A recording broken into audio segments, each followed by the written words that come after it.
Welcome to the 45th episode of the Nerdom and Other Nonsense Anime Podcast. Today, we are wrapping up the winter 2018 season's 11th, 12th, and an odd 13th week of shows. We'll be reviewing the final few episodes of each show, and at the end, we'll run down our final thoughts and give our final scores for each show we watched. As a reminder, we also always include timestamps in the description of the YouTube video and podcast feed if you only want to hear about one or two specific shows, since we spoil everything all the time. My name is Leo, and I swear I'll have more to say about Violet Evergarden today. Also with me are Bcom. Hey, what's up? And Kat. Hey, what's up, bitches? So just like we said last week, we are trying to get Senpai to notice us on iTunes. So if you've been enjoying our podcast for a while and you listen on iTunes, please head over there and give us a review. We'll really appreciate it. And speaking of, we did get one this week. Mm-hmm. Hooray! You know what that means, Kat. Yes, this one is by Your Snowman. Okay. Bcom has the best voice I've ever heard in any anime podcast. That is all I have to say. Good day. Good day, he says. Bravo, Kat, Yeah.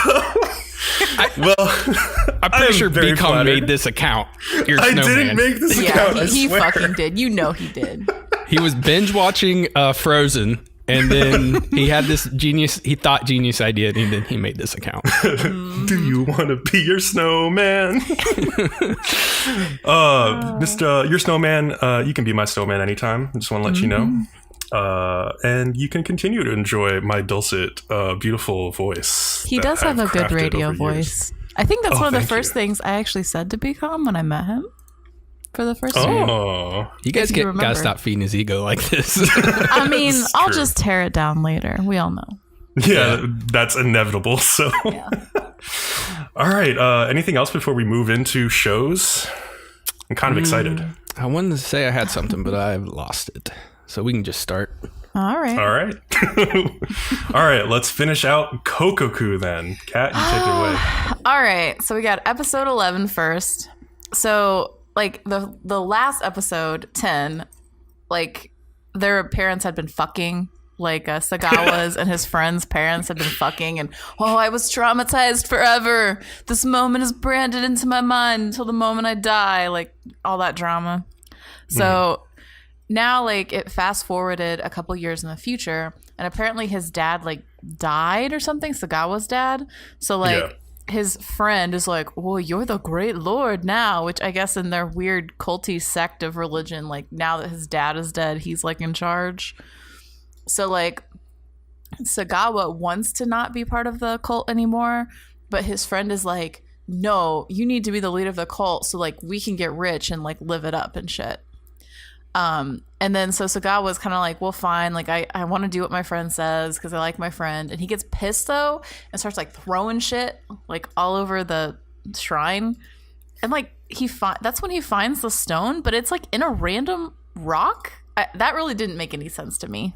That it would just randomly be inside some other rock. Was dumb. It inside a vase, maybe? It looked like I feel like I watched this episode 4 weeks ago. I can barely remember it. Yeah, it's a little vague in my mind too. I think it looked like a rock to me. Like it looked like a rock within that. I don't know. It was dumbly hidden. It doesn't make sense, but whatever. He found it.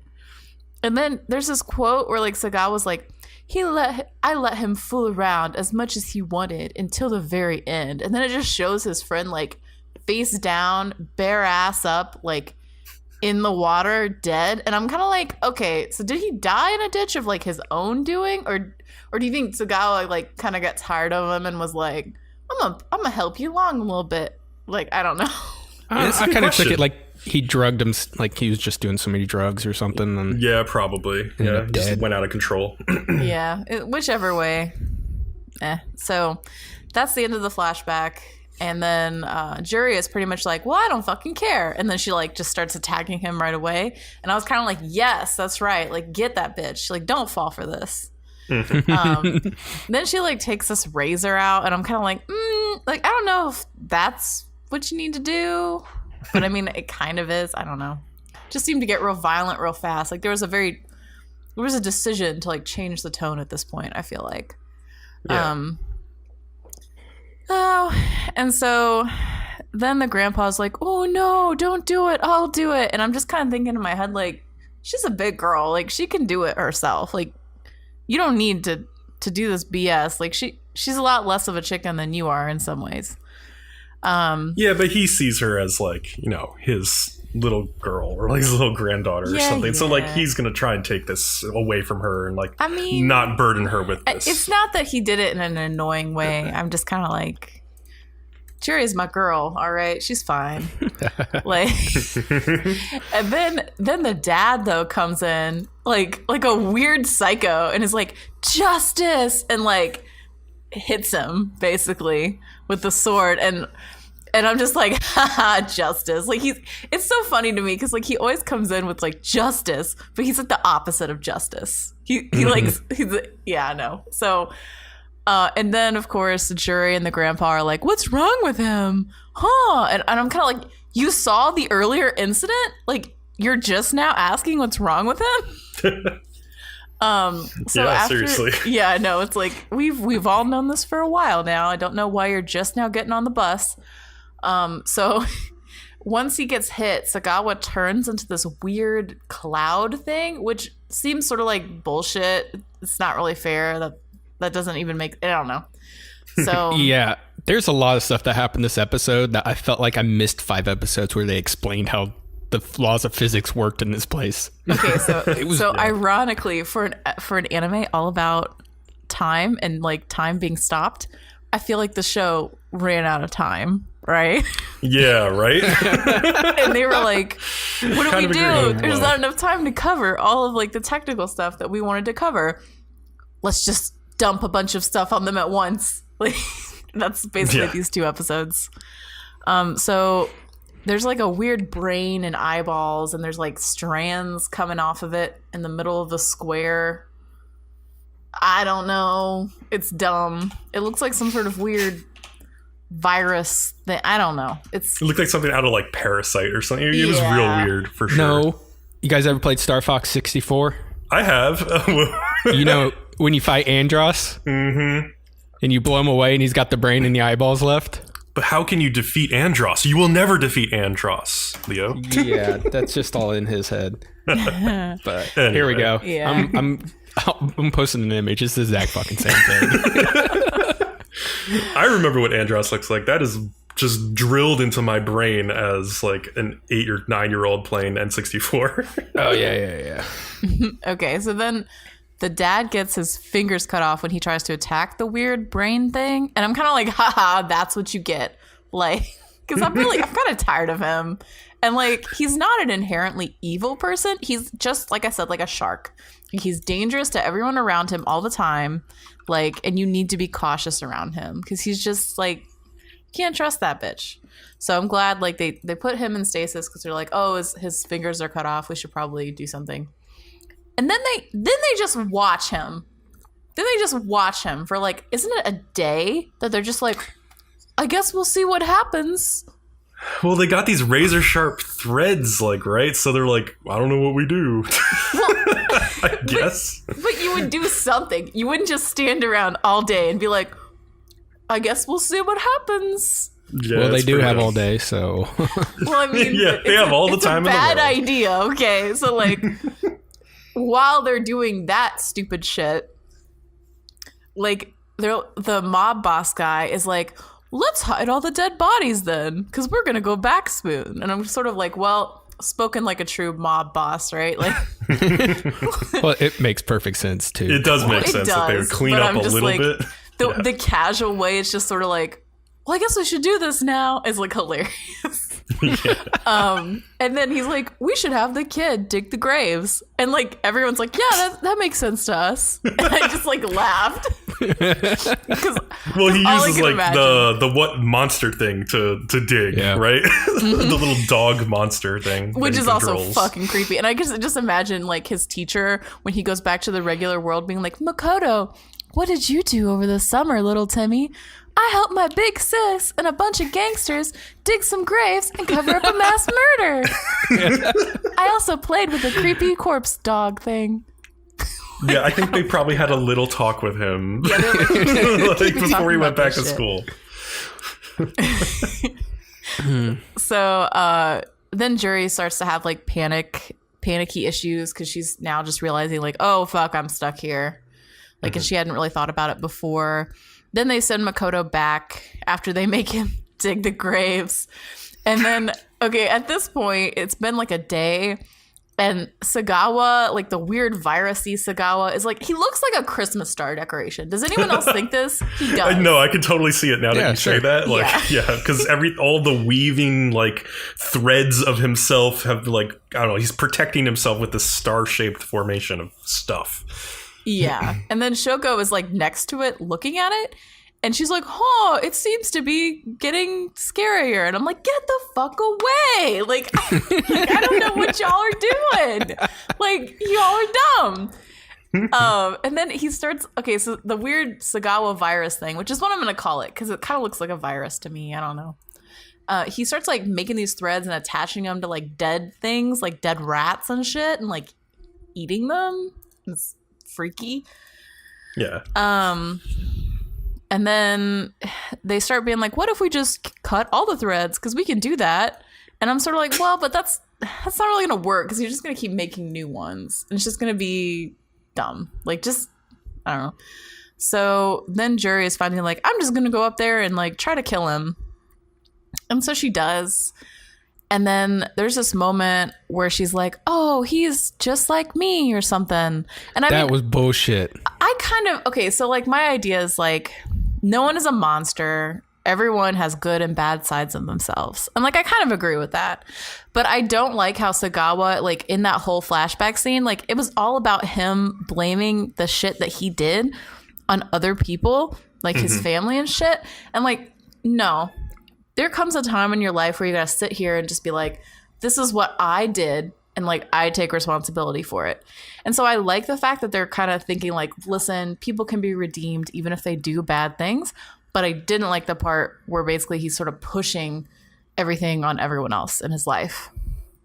So, like, after that weird moment, like, there's this weird egg sack thing, and it, like, comes out of the Christmas tree decoration thing. And it's, like, a baby. Yep. And it's basically Sagawa as a baby.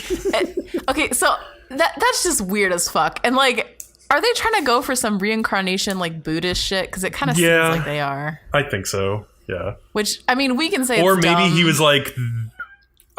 it's either, like, this is the only way he can, like, survive having been reduced to, like, a brain and eyeballs. Like, is to just reform himself into a baby because it's small and... or... I don't know. It's weird. It's just weird. It's weird. So, like, I mean, I'm not going to try to make too much fun of it because maybe in Buddhist culture it's, like, less dumb. But it seems dumb to me. Let's put it that way. Yeah. So, well, what do you have to say, Leo? I've already said everything I had to say. Oh, all really? Right. So we will go on to episode 12. Wait, no, I have some things to say. Oh, well, you said shit. Go ahead, Bcom. Oh, yeah, I did. So there was just, like, weird leaps of logic in this episode because, like, yeah, Sagawa can use those razor sharp threads, right? He can send them out, like, in any given direction. And he even uses it, like, offensively one time. Like, he, like, slices Shoko's arm when she gets too close. But, like, when Juri is standing literally right in front of him and she's, like, gonna maybe expel him from stasis, he doesn't just shoot a bunch of razor things through her eyeballs or something. Like, he could easily do that. But apparently he doesn't. I don't know. And then he's like, he's born as a baby. That was ridiculous. But, like, what I didn't like was that even in the flashback, we didn't get, like, a really good explanation for why he is so hell-bent on using stasis to see, like, the rest of eternity. Like, he just basically takes over his father's religious cult, and then he discovers the stone. He's like, I guess I'll just use them for this stone thing. Because this stone, I got a taste of stasis and I want more of it. And I guess he just lives the rest of his life for stasis for no apparent real reason. He just is interested in it, I guess. I don't know. It just didn't seem like enough to me.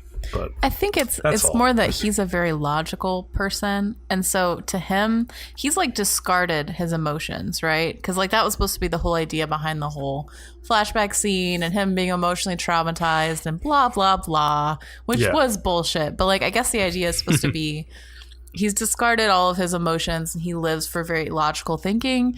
And so like logically, he just wants to see more and like observe and all that sort of stuff, which I get. It's definitely a different type of villain than you usually see, but for it's sure. not. Yeah. But it's not out of the realm of possibility. Okay, so then the 12th episode.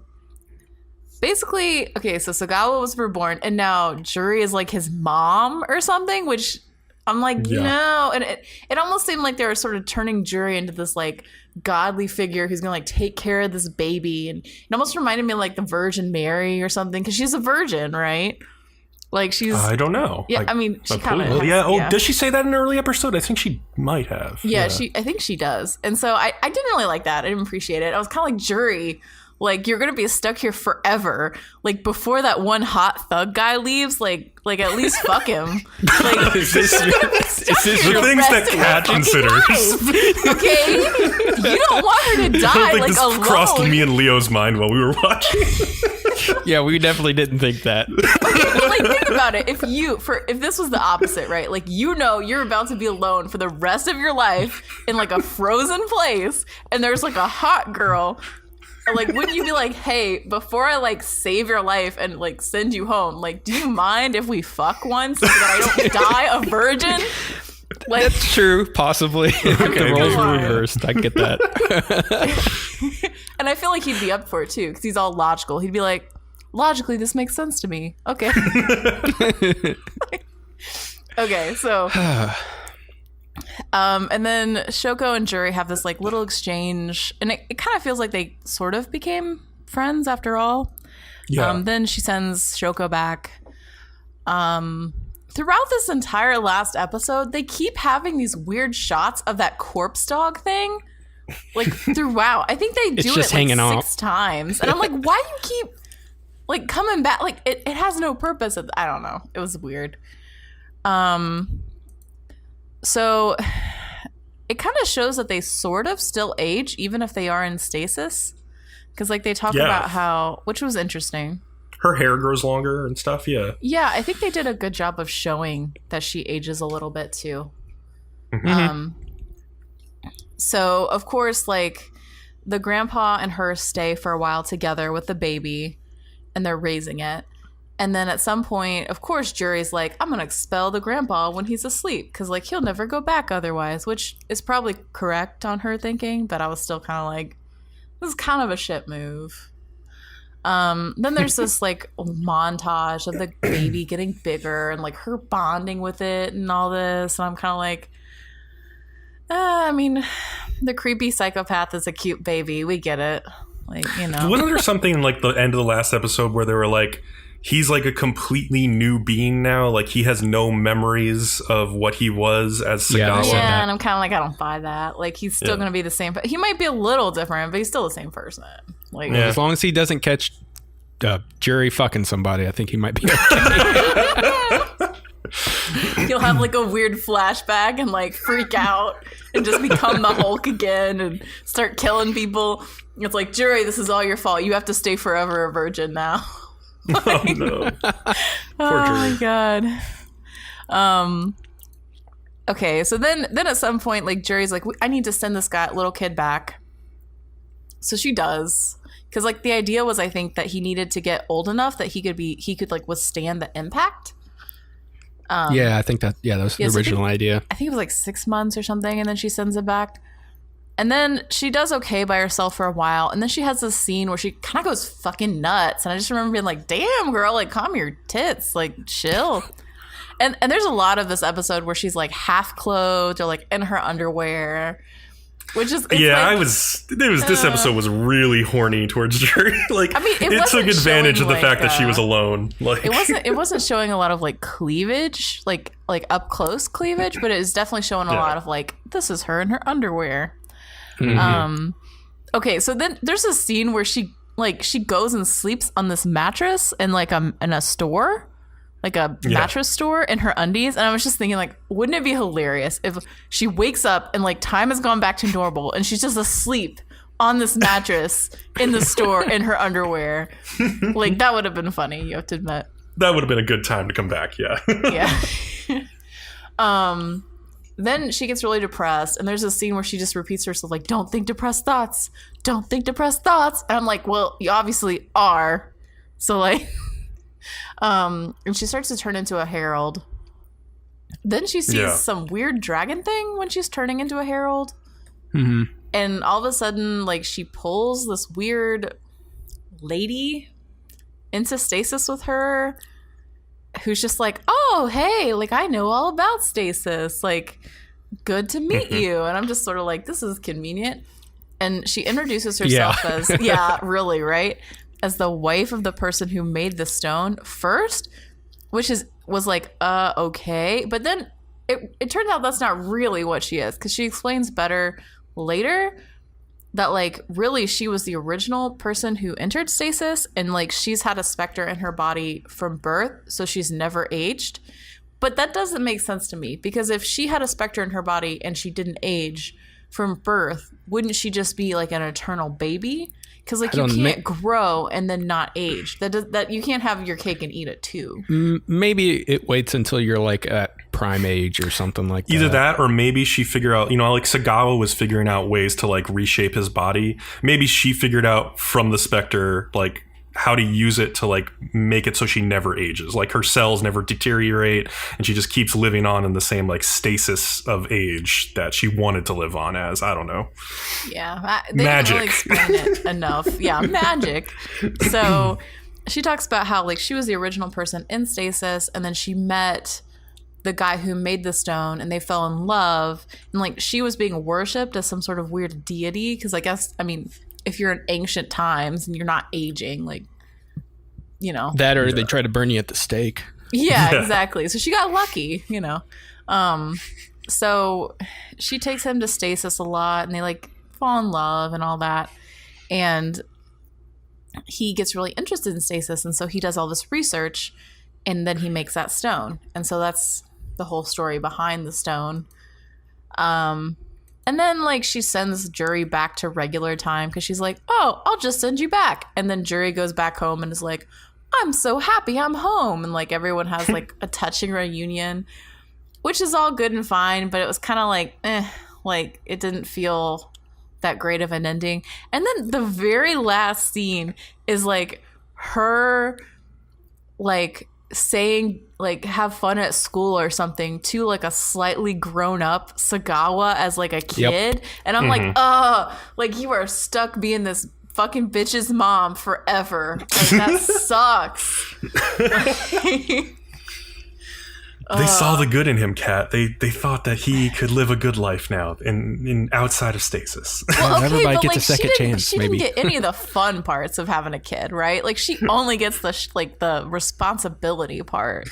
Like, she has no, like, partner. Like, I don't know. It sucks to be her. Let's put it that way. It's not a bad thing to have kids, but, like, she didn't get to have any of the fun parts. So I got a couple things to mention. So the weird random blonde woman who is, like, shows up in the last episode. She was actually in the first episode of the whole show at, like, the 1 minute mark. That to me, I remembered it, and I don't know why I didn't. I don't know why we weren't constantly calling back to, like, what the fuck was that blonde woman's deal? I guess because it's so early in the episode, like, I didn't think much of it. Like, so I was like, oh, that's not going to be important. But it was, like, so if you go back to episode 1 of the series at the 1 minute mark and you just start watching there, you'll see, like, the events play out in real time as Juri is, like, meeting her in stasis and stuff. And it makes a lot more sense after you've seen everything that happens. But it, like, when you're watching it the first time, you're like, what? I don't know what this is. So, yeah. I mean, I guess it was made to be forgettable until the very end, exactly. So. There's the thing where, like, you know, so Juri comes back to her family, right? She comes back almost certainly just, like, literally hours after they got back. Right? Like, so they should have realized, like, when they were, like, leaving, that they would either, one, never see Juri again, or see her, like, in a couple minutes. Because the grandpa said that. Did he say that at any point? I don't remember him saying showed that. Up. That's why he was sitting at the front door. We knew that you would show up sometime tonight. Okay, well, they eventually figured it out, but like before that, like when they were in stasis together, they were all acting like, "Oh, this is the worst thing ever. We'll never see you again." But like, if she ever finds a way back, then like you see them, or you see her in 5 minutes, so you'll know like immediately, I guess. But I guess I don't know. There is still the possibility that she could have never gotten back. And it is kind of like a Deus Ex Machina how she did get back, is that there's this random like queen of stasis who shows up. Yeah. That's a good way to describe her, the queen of stasis. And the other thing is, like, I would have liked to see more effects of what they did in the real world once they got back. Like, I wanted there to be like a news report. You guys are stealing all my lines. Yeah, like, oh well, yeah, like, well, I said this too. I don't know. I guess I didn't look at what you wrote, but like, I wanted there to be a news report that said like half a year's food has vanished from grocery stores, including a bunch of baby formula. Or something like that. It would be funny. That would have been funny. But nothing really happens. Mm-hmm. Yeah, or the damage to the buildings. I thought, I didn't even think about that. Yeah, like the buildings that got damaged, like all the weird things that happened during some of their fights, like nothing is mentioned. Yeah. That final episode, the ending was just like so anticlimactic. I was just like, it's over now. It was like a wet fart after like a really exciting action scene. Oh, and then the final end card, which I posted in the stupid document, is the staff's like last like message to the audience that they really love shipping Juri with Shouko. Because it's a picture of Juri and Shouko who are like facing each other like they're about to kiss, and Makoto's going like, "Oh my god," in the background. And it's do just you know what so dumb. it says in that speech bubble? Yeah, it says "Thank you for watching." Like, thank you for watching the show. Yeah. It's so dumb. Oh man, the staff had a huge boner for Juri and Shouko, which you could tell from the ED, and you could tell from the way they're framed throughout the show in random weird ways. But yeah, I mean, there isn't much real time between, like, there isn't much real interaction between them that warrants a ship. But like, they are the two hot characters, so like, yes. I mean, I understand the want of it, but I'm kind of like, Yeah, that's my main complaint, is that it just doesn't really fit with like the narrative of the show. Everything about them being sexualized was like felt forced in the show. It was just like random fan service throughout, and I don't know. So yeah. Anyway, we want to move on to Mitsuboshi. Let's do it. All right, so Mitsuboshi Colors, episode 11, Hyper Hide and Seek. So this episode starts off with Kotoha, who I'm going to call Kataha now, I think. Actually, no, never mind. God messed up the joke I'm going to make. Because Kotoha's sneezing because of like pollen allergies, right? And Sachan is like, well, I have cute sneezes.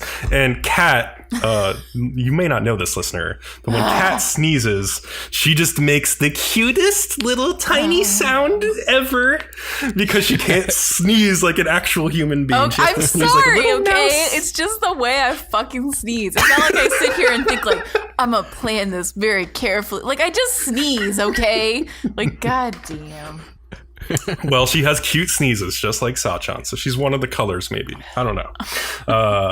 So Nonoka shows up, who also has a bad case of hay fever, but she's like in denial about it. And Kotaha's like, I'm going to teach you a trick to stop oncoming sneezes. And she's like, just raise your hand when you feel it oncoming, and I'll do something. It's like Nonoha does. She like raises her hand up. No, better.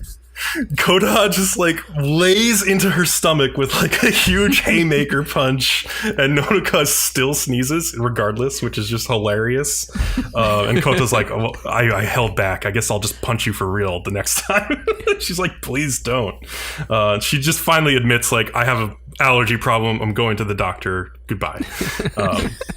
So the girls are like, we need to take revenge for Nonoka by like cutting down all the trees in the town to get rid of the pollen.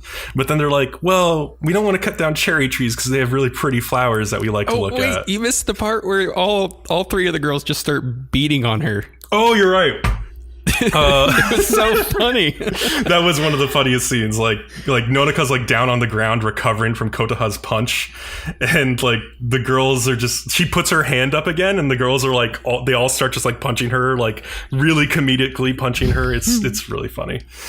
So yeah, they decide like they can't cut down cherry trees because they're too important, and they can't cut down any trees that have these like endangered bagworm things hanging from them. But finally they find a tree that they're like, okay, we can take this down. And Sachan like runs at it with her little extra virgin oil attack. She hurts her arm, like trying to chop the tree. And then Kotaha's like, okay, it's my turn. And she like gets into like a sprinter's position and just runs straight at the tree and just gets fucking wrecked, like laid out and just falls over in a heap. And I'm just laughing my ass off. And then Mocha walks by and there was a little funny callback because she's like texting her like ex-boyfriend, like, I don't want to see you again.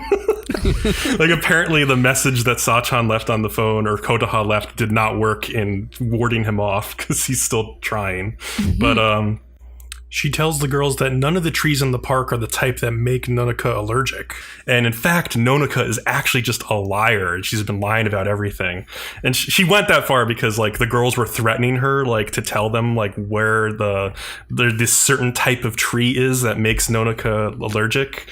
And they were like, if you don't tell us, we're going to like tell Nonoko that we actually like her weird, terrible bread. And you're not going to be able to transform the shop into an onigiri shop next year like you want. So that's why she just told them like Nonaka's a liar all. And so like, and then the second half of the episode is completely different. They play hide and seek again and Yui's the seeker again, of course. But they have walkie talkies this time. And there's like a funny moment where Yui is like, she can still hear the other girls as they're running off with the walkie talkies. And so she has to like yell and cover her ears so she doesn't get spoiled on where they're going to hide.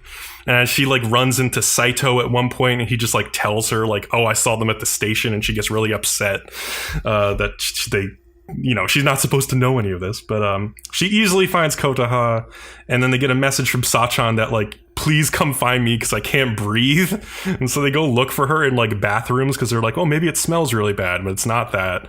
And they finally find her in like this Chuchu Cabrilla costume, but they don't know that it's her. They just see the Chuchu Cabrilla and think like, oh, that's weird. And Kotaha like just starts attacking it like by sitting on it and like slamming it.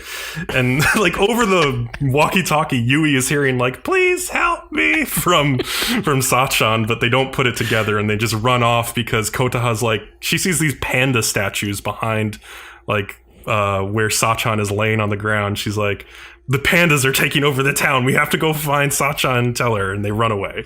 And that's how the episode ends. Dude, everything they do just fucking cracks me up. I love it. And word of warning, you don't actually really want to try to stop a sneeze. You can literally rupture a lung, and you do not want that.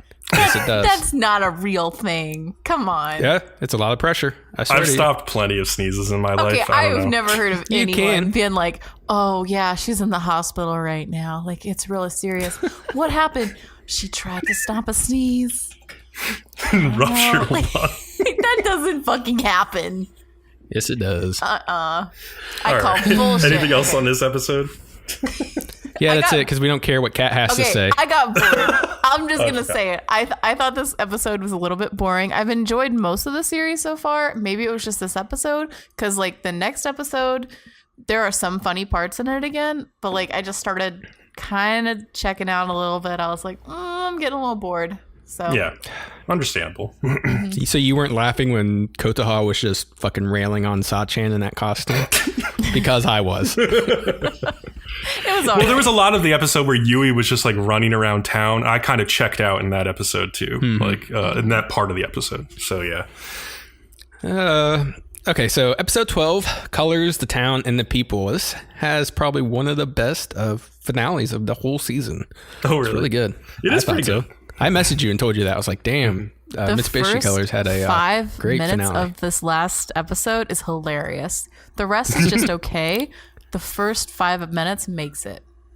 Yeah. So the Colors decide to make a video about the town and its people. They start off at the whale factory, which is Kujirako's shop. Yeah, we learn his name finally. It's Daigoro Kujiraoka, which High Dive had like a translator's note. It literally means my large son of the whale hill. Wow. Dumb. But so the gag here is that Yui's arm gets tired holding up the mic and they rope him into doing the editing for the video. And he's like, okay. Okay. I love that he named his shop like Whale Shack or Whale Factory, and like Whale Factory has whale in it. Also, what the fuck does he sell in that shop? Like, they never really show. Like, what are those shops called in Japan where they're kind of our versions of pawn shops, but everything in there's like a duck, like $1. It's really cheap. Oh, okay. I don't know if there's like a specific name. I'm sure there is, but I don't know. Yeah, you know what I'm talking about? It's where Mitz got his little Master Roshi like a discount kind of store or something. I don't know. Yeah, it's something like that. That's what I got from it. Mm-hmm. They then go to Kisei Fruits, and Sachin interviews her mom. She introduces her as a pretty lady, but she's constipated. Her mom gets mad with her, and they restart the interview, and they just keep commenting on how each of them are so good looking. The look on Yui's face as Kotoha zooms in is just priceless. That makes the whole scene. Like, the look at she just zooms in on Yui's like dead eyes as she's like trying to understand this conversation going. She's just like, what the hell is wrong with you? I just thought it was hilarious. How Sachan's just like, oh yeah, I don't fuck with my mom. Like nuh-uh. Like, I know better. It was good. So they then go to the boat rental place, and Sachin and Kotoha share some kind of joke that neither the boat lady or Yui gets. It's just nonsense. Mm-hmm. It's like a they go to Sasaki bread next, and Nonaka bribes Yui and Kotoha to walk into the frame pretending to be customers. Sachin laughing occasionally as she films kept cracking me up, dude. Yeah. And then on the final scene is Sachin distracting Saito while Kotoha steals his policeman's bike. And then he chases after her. Then Sachin answers the policeman's phone and says, "If you lost something, you'll likely never find it again." And you hear Saito "Don't answer the phone." And that was the first 5 minutes, and it was fantastic. Yeah. So we move on to the next scene where Yui and Sachin are at the base, and Sachin keeps yelling, "Is that a case?" And Kotoha shows up and says she was given a mission by the granny at the Kuroko shop, and they head that way but get completely distracted by a playground and never even make it to it. But they want some mini cakes, so they ask Sachan's mom for some strawberries so they can sell them to the drunks, their words, in the park looking at the cherry blossoms. It's mostly a bunch of random encounters with everybody we have seen throughout the episode, so it's like everybody gets one last, scene or something. Yeah, even like the guy with the bald head he shows up. And with his, comb over flapping in the breeze. Is there any of these encounters you guys enjoyed in particular? I guess that one, I just liked seeing that guy back. It's really funny.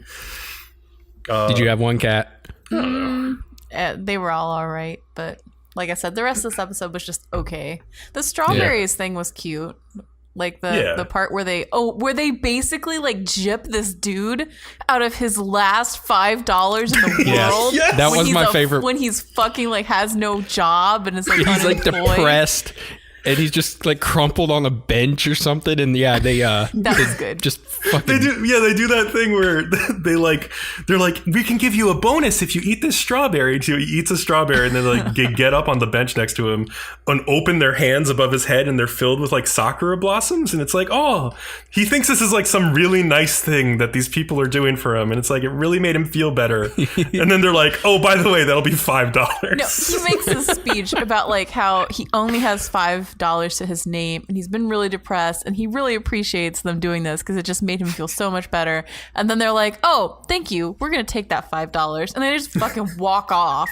And then he's like, oh, now I don't have any money at all. Yeah, but I think he was still more positive. He was like, well, at least I'll eat these strawberries, they're good. But then there's this after credit scene where the girls are just dragging futons all the way to the park so they can relax and still do the surveillance. That was so cute. Oh my god. They fall asleep, and the show just gives us a bunch of shots of their sleeping faces. It's hilarious when Saito, he walks up to him and he just looks at him for a minute and just turns around and walks away saying, what a peaceful day it is. He wishes every day was like that. No shit. That was the final. That was kind of a cool final because you got to revisit a bunch of places. You got to see everybody again. Just a really good send-off for an episode. Yeah, like Kat, I think that the video that they make at the beginning is like a perfect way to sort of send off this series. Like, it's such a cute thing. And like the way that like when Yui is filming, like she has her thumb or her finger over part of the viewfinder or like the camera. So like it's obstructing part of the view, like little touches like that where like they're just terrible at filming this, but it's hilarious anyway. You know, I loved it. And man, you guys don't have anything else to say? Nah. Not until like final scores at the end, I guess. Okay. So we can move on to Mondays. Karakai Jozu no Takagi-san, or Skill Teaser Takagi-san. Thank God we're finally getting done with this show. No. Yeah, I kind of feel the same. Fucking show that never ends. Yeah, I have stuff that I will say whenever we do the final scores. So episode 11, cat / taste / portrait / fortune telling. For some dumb reason, Nishikata thinks if Takagi finds out he likes cats, she will tease him for liking cute things. So he deserved that one coming, because that was a dumb thought. But Yukari wants to talk about boys with the other two girls, but the other two think she's asking about dogs before she finally figures it out, that one was okay. That one was kind of funny. Takagi and Nishikata have to draw portraits of each other, and of course Nishikata is thinking of a way to get back at her. He eventually draws her with a scary face, and she responds with making a silly face and saying, if you're going to draw me weird, at least make it good. She shows him his portrait, and it's him looking off to the side and blushing like he always does. This, of course, makes him do that exact same fucking thing. Takagi is getting some fortune telling with tarot cards from a random classmate, but there's a moment when Yukari tells Mina she should get her love fortune told, but Mina says it's obvious Yukari wants her love fortune told instead. Takagi runs into Nishikata in the hall and wants to walk home with him. He has to clean the classroom, so he can't, and Takagi challenges him to a game of rock, paper, scissors on whether she has to help him to clean. To me, she loses on purpose, obviously. Yeah. But she continues to tease him about how her love fortune will do very well on her current crush, and says the same thing about his love fortune. This causes him to basically internally admit he likes Takagi. She also says she had the fortune for the rock, paper, scissors told, and it came out true. And that just confuses him. Yeah, because he's like, why would she lose? Obviously, so she could spend time with you more. Yeah, Nishikata's God, stupid. The next day, Nishikata's horoscope is number 1, and so is his blood type. It also says he will score a critical hit. But of course, Takagi teases him 50 times that day. And when they go and leave school, Nishikata is invited by some guys to go play the video game Fierce Soccer at one of their houses. He declines because he is determined to get that critical hit on Takagi. As his two walk home, Takagi says, you really wanted to play that game, didn't you? And Nishikata, without thinking, says, it's okay, I wanted to walk home with you instead. This surprises Takagi, and she stops walking. Nishikata doesn't notice because he's too embarrassed at what he said and runs off. The camera goes back to Takagi and shows that she was truly blushing from his comment. So I guess he did get his critical hit on her. He can never actually win, though. He can't know that he actually got a critical hit. Yeah, like I said, I've read the manga where they're grown up, and it's the same thing.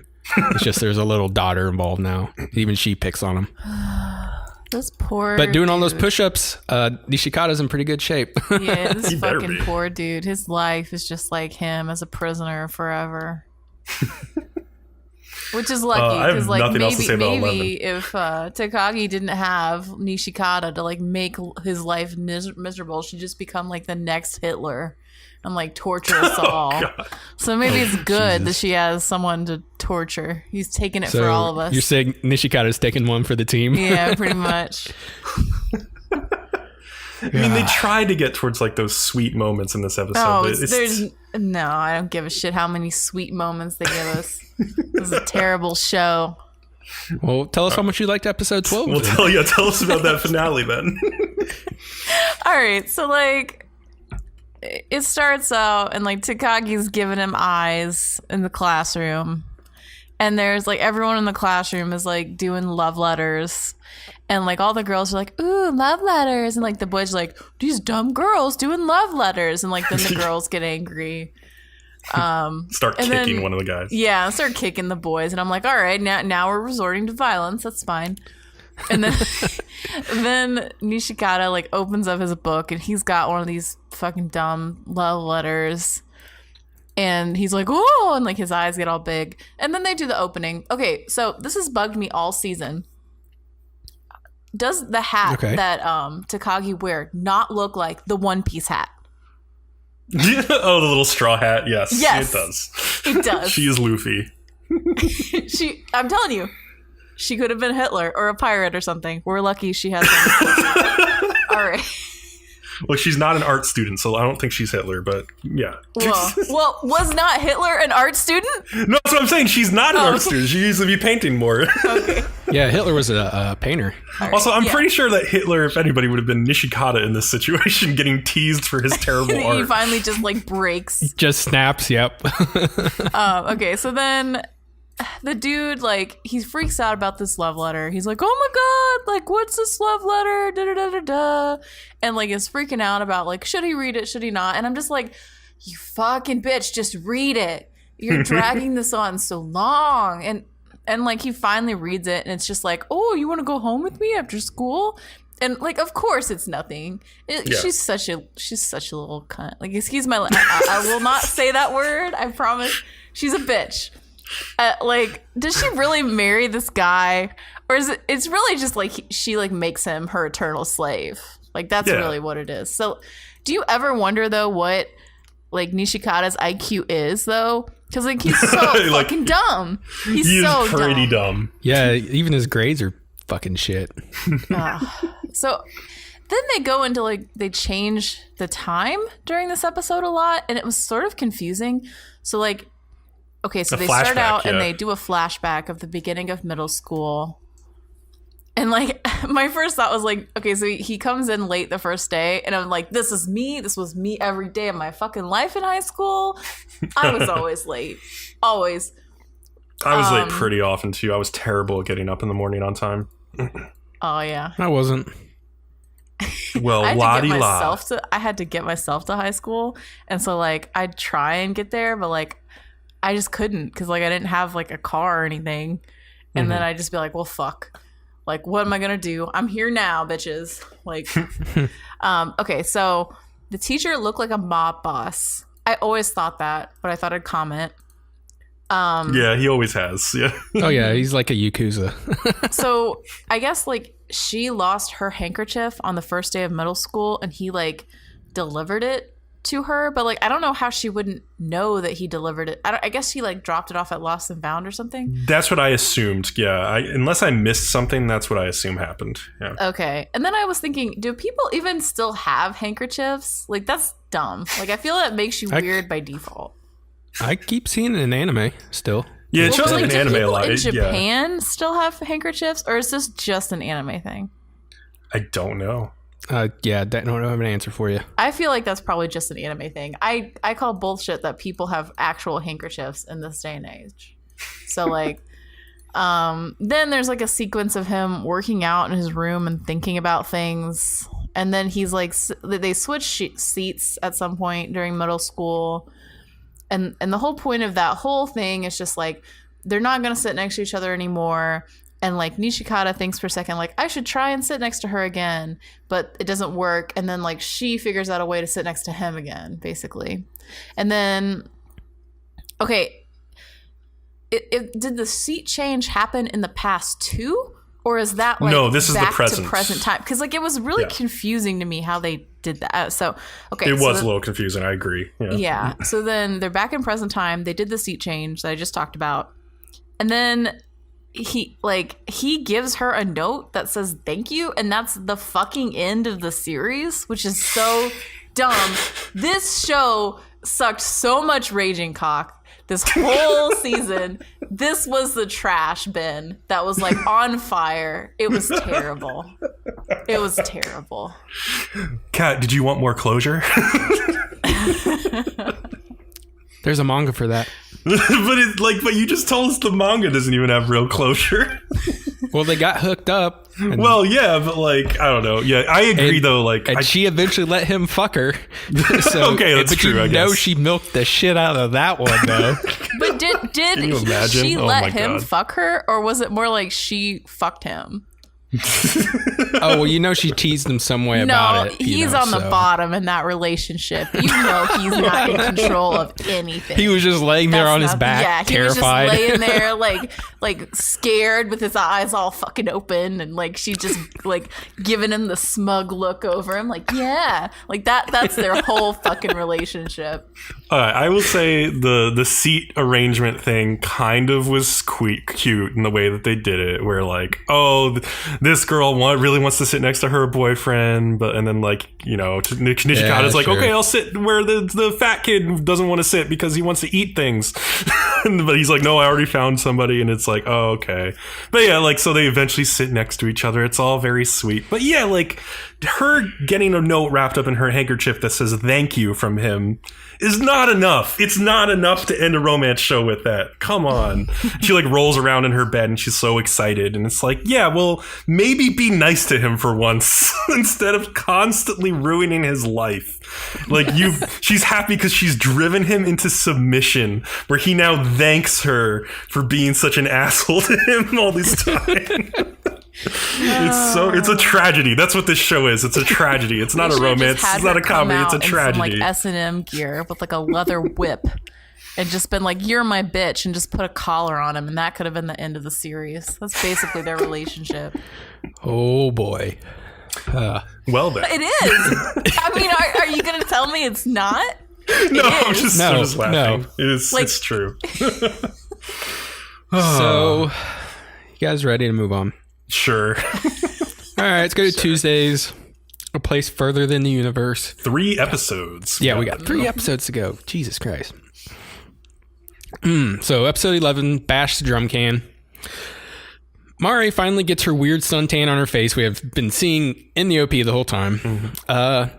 They start doing video calls, and even like Mari's mom, little sister, make fun of her face. It's pretty funny. But then suddenly Hinata gets some friends to come on screen, and she quickly covers the lens and just runs away. We don't know what's up with this. Shirase definitely notices, and when Hinata leaves later for the bathroom, she follows her. She's not in the bathroom, but she's outside just like throwing one hell of a fit, just like fucking punching the snow, stomping it. Fucking, I think she was throwing things and shit. Mm-hmm. What was she yelling? I can't remember. You did the synopsis. You should have remembered. I should have wrote that down. But Shirase witnesses the whole thing, gets like very worried about her. She hears that Hinata got an email from her friends and uses the public computer to read Hinata's email out of concern. The girls then immediately walk in on her, and Hinata gets mad at first, but with tears in her eyes, Shirase convinces him that, you know, she was doing it purely out of concern for Hinata. She could tell something was bothering her. Yeah. And like she has like a little moment where you see her hesitate. She's like, man, should I really open this or not? But then she decides it's for the greater good, I guess. Okay, you gotta correct me if I get this part wrong. So they kind of left some of it up to speculation that Hinata decides to tell them why she doesn't want to talk to these so-called friends. So what happened was, while in the track and field club, this part they left up to speculation. So when she was in the track and field club, a sprint was coming up, and her friends tell her she should do it since she is the fastest, but she is concerned it would be rude to the third years because it would be like their last year or something to get to do it. Her friends say it wouldn't be rude if you didn't challenge them, and overall, sure, it's okay. But then she overhears the third years telling her friends why are they letting Hinata run in the event, and they do nothing to defend her. Mm-hmm. Even after she quits the club, like, they continued to spread rumors about her and stuff. And yeah, that's so like that's what you guys took, right? Yeah, basically, like, she earned a place onto like the track team above some of her seniors, and then afterwards the seniors got upset about that because, you know, of course, it's their last time eligible to run on track. Right. And yeah, her classmates did not defend her. Instead of her friends being like, well, we all kind of thought that she should do it because she was faster than you. They kind of threw her under the bus and were like, exactly. Yeah, we don't know why she thought that. Like, yeah, they were real bitches about it. Yeah, and that's why Hinata got like completely upset with school and decided to like eventually leave school because of this. Yeah. So Shirase, on the other hand, cannot fathom how Hinata can still be so cheery all the time and get, you know, and she wants to get some one-on-one time with her when the girls go away with some of the crew to do surveys. Hinata finally convinces her by saying she is enough as a friend and is glad she brought her along on the trip. At the next video broadcast, just before they start, Shirase gives Hinata's so-called friends a piece of her mind and just fucking rips into them. It's so good. I love this. Yeah, it was fantastic. Should have quoted that too. Yeah, I have it. Her line to Hinata's friends is like, you hurt someone and made them suffer. Now you get to live with that. That's what you get for hurting someone. That's what you get for hurting my friend. And like that line made the episode for me. It was so good. What you would always want your friends to say when they're standing up for you. That's like the perfect friend moment. It's good.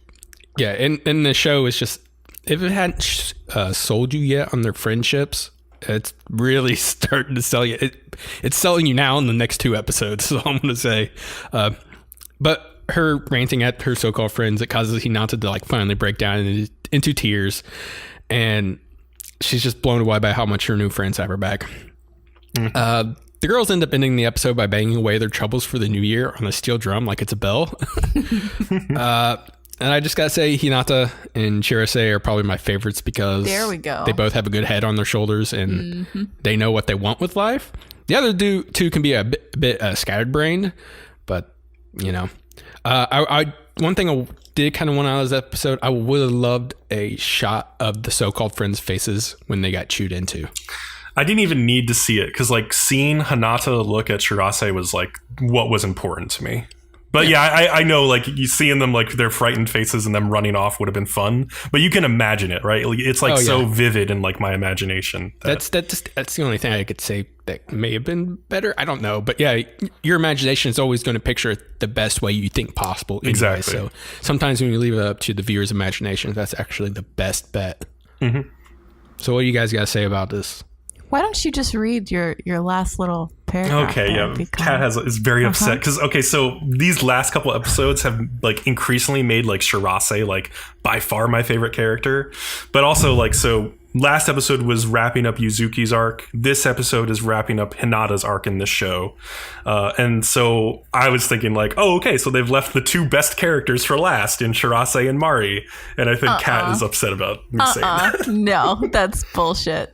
Well, Shirase is definitely the best character. Like, I think we can agree. Shirase is a good character. You can't say that she is the best. Just I will say she has a really good episode next that is like really touching. But you can't just say because she had a good episode that makes her the best character. But she's like the past few episodes, she's been getting all of the great emotional lines. Like when she gets off the ship and she's like in your face. And in this episode with Hinata where she's like, she tells her bitchy like quote unquote friends off and like puts them in their place. Like she's getting all the best lines.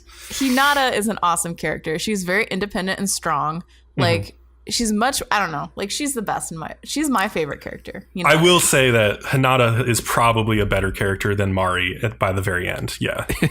Yes, that is true. So Mari and the other girl, whoever, I forgot her name. Yeah, she is independent and strong, but she also has feelings and can be hurt. Like, but she likes to act tough because like, that's just who she is. Like, I don't know.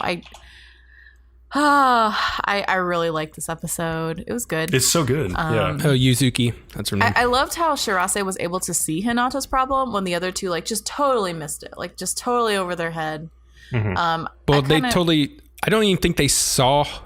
I'm not even sure they saw her cover the camera lens and then run off. They're just like, I wonder what that was. Like, yeah. Yeah, but Shirase was just standing there, just like watched the entire scene and was like, okay, something's going on there. Yeah. And then like within any big friend group, like if you have like a group of like 6 or 4 people who are all friends with each other, you tend to pair off. Like you tend to kind of have like the person who you're closest with. You know what I mean? And so you kind of see this where like Shirase and Hinata are like paired off. Like they're still friends with the other people. They're all still friends. It's just like you kind of pair off with like the one who you are closest with. And then like the other 2 are paired off. So like you kind of see that, and I felt like that was realistic. Also, at the very end of this episode, there's this weird like 30-second shot where it's just like in their room and there's like this dramatic music. Yep. Like what was that even supposed to be foreshadowing? Like that is foreshadowing the next episode.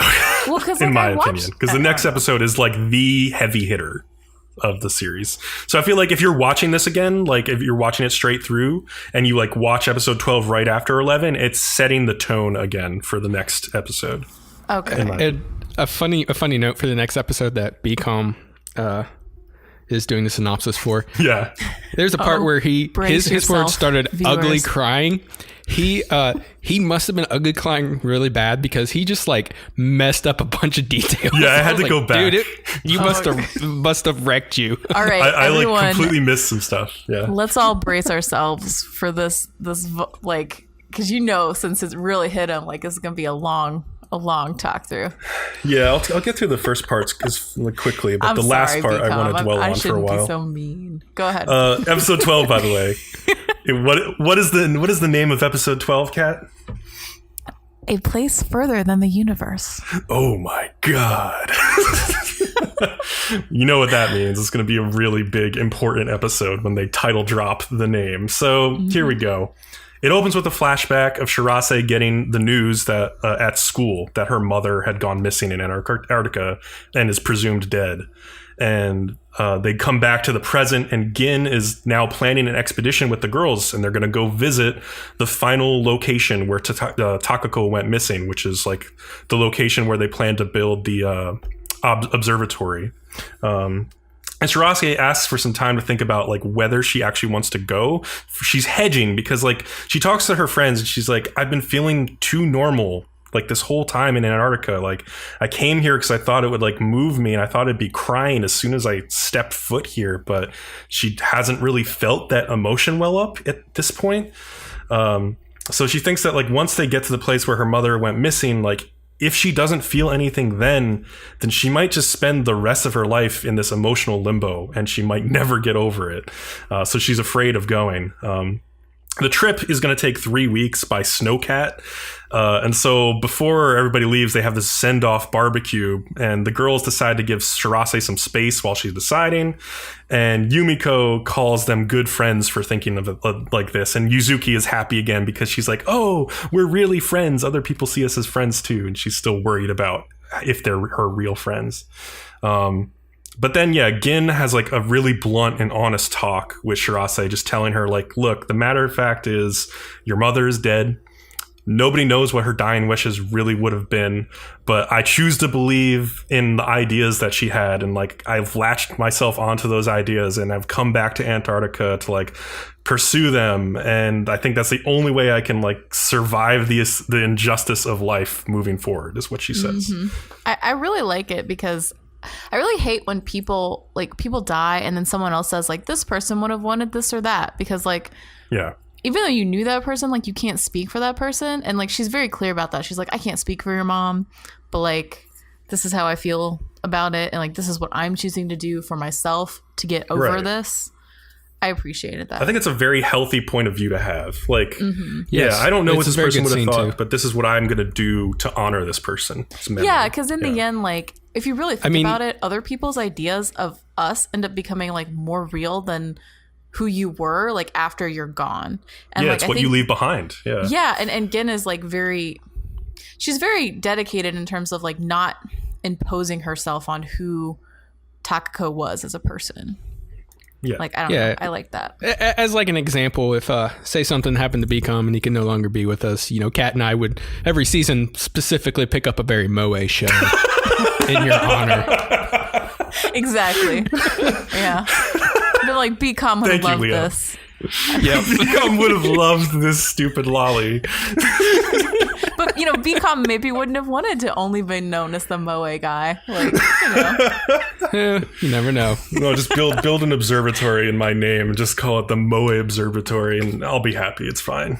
Just look up at the stars. All right. So there's a subtle scene where Shirase, it's a flashback, and she's laying out these 10,000 yen bills on the ground in front of her, and she keeps, as she lays each one down, she said something like cashier, factory, moving. She was just saying all the jobs she did to get that money, I would say. Yes, exactly. She's recounting everything she did to earn all the money to make the trip to Antarctica. Yep. So back in the present, in the end, she decides, okay, I'm going to go. I have to see this through. So they start out on their Snowcat trip, and it's so cold that they can barely breathe when they're outside, and they need ropes to walk between the Snowcats because it's so windy and it's like starting to blizzard that they could easily get lost if they don't. And so that night, as they're sleeping, the blizzard hits, and Shirase asks if it was like this the night her mother disappeared. And Gin tells her that her mother left something behind at the inland station, they think, or possibly just slipped and lost hold of the rope. But in either case, she was just lost in the blizzard. So Shirase lays awake that night and imagines her mother talking with Gin and the snowcat. And Mari wakes up and tells Shirase that she likes Antarctica, but maybe only because she's there with like this specific group of friends who she would go anywhere with. And she thanks Shirase for helping her get the most out of her youth, because like it's really changed her life, this whole thing. Shirase then has an inner monologue where she tells her mother that she's made friends, and even if they're a little weird, frustrating, and broken at times, they've all made it here with her, and they're gonna go see the things that her mom saw before them. So they all arrive at the site where the Kabuchizawa Observatory, named for her mom, is going to be built. And Gin apologizes to Takako for making her wait so long, and Gin just starts tearing up. And the girls are like looking at her, and Shirase tells him she's probably remembering the last time she saw my mom. It was here. And so Hinata, Yuzuki, and Mari get really determined by this, and they just run inside this like little base, and they're just hell-bent on finding some mark, like at least just one piece of something that got left here in the 3 years since Takako was there, that proves that she was there, and like will be something for Shirase to latch onto. Yeah. And then Hinata finally finds it, right? So this is where I got it wrong at first, because I thought it was a picture frame. And I guess I was like crying at this point. So they find like a frozen laptop. You were already crying when I was already crying. Like when Gin started crying, I was already getting really emotional. Oh my God. Yeah. Oh wow. But when they find the picture on the laptop, I definitely was crying at this point, because it's like, oh, it proves that her mother was there. It's like, this is something tangible. Her mother was there. It's what she's come so far to find. And so Shirase plugs this computer in, which amazingly this frozen laptop still works. What in the environment it is in would have harmed it? I mean, I guess it's just the cold. I thought the cold might have affected the battery, you know? I don't know. But I guess they plug it in. It could have affected the battery, but if she plugs it in, it's still going to work. I guess you're true. It's right. And they probably there are a lot of electronic things in there other than the battery, that who knows how they would be. Yeah, who knows? By the cold. But unless, regardless, it happened. Whatever.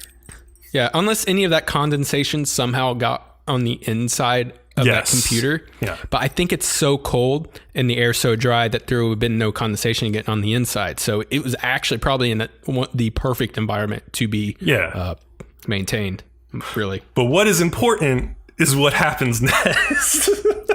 So she plugs the computer in and it starts up, and she's like, I need to figure out what the password is. And so she enters two numbers. First, she enters 0417, which is April 17th, which is her mother's birthday. I found out outside of the show. She tries that. It doesn't work. Then she tries 1101, which is November 1st, which is her own birthday. And that boots the computer up. And so she boots the computer up and it starts to sync email. And all of the emails that Shirase has been like typing out on her phone over the entire course of the show, she sent all of them. Like, we never showed us her sending them, but she sent every single one to her mother. Like, where are you? When you're coming home? Like, all of these. And they all start to just flood into this computer.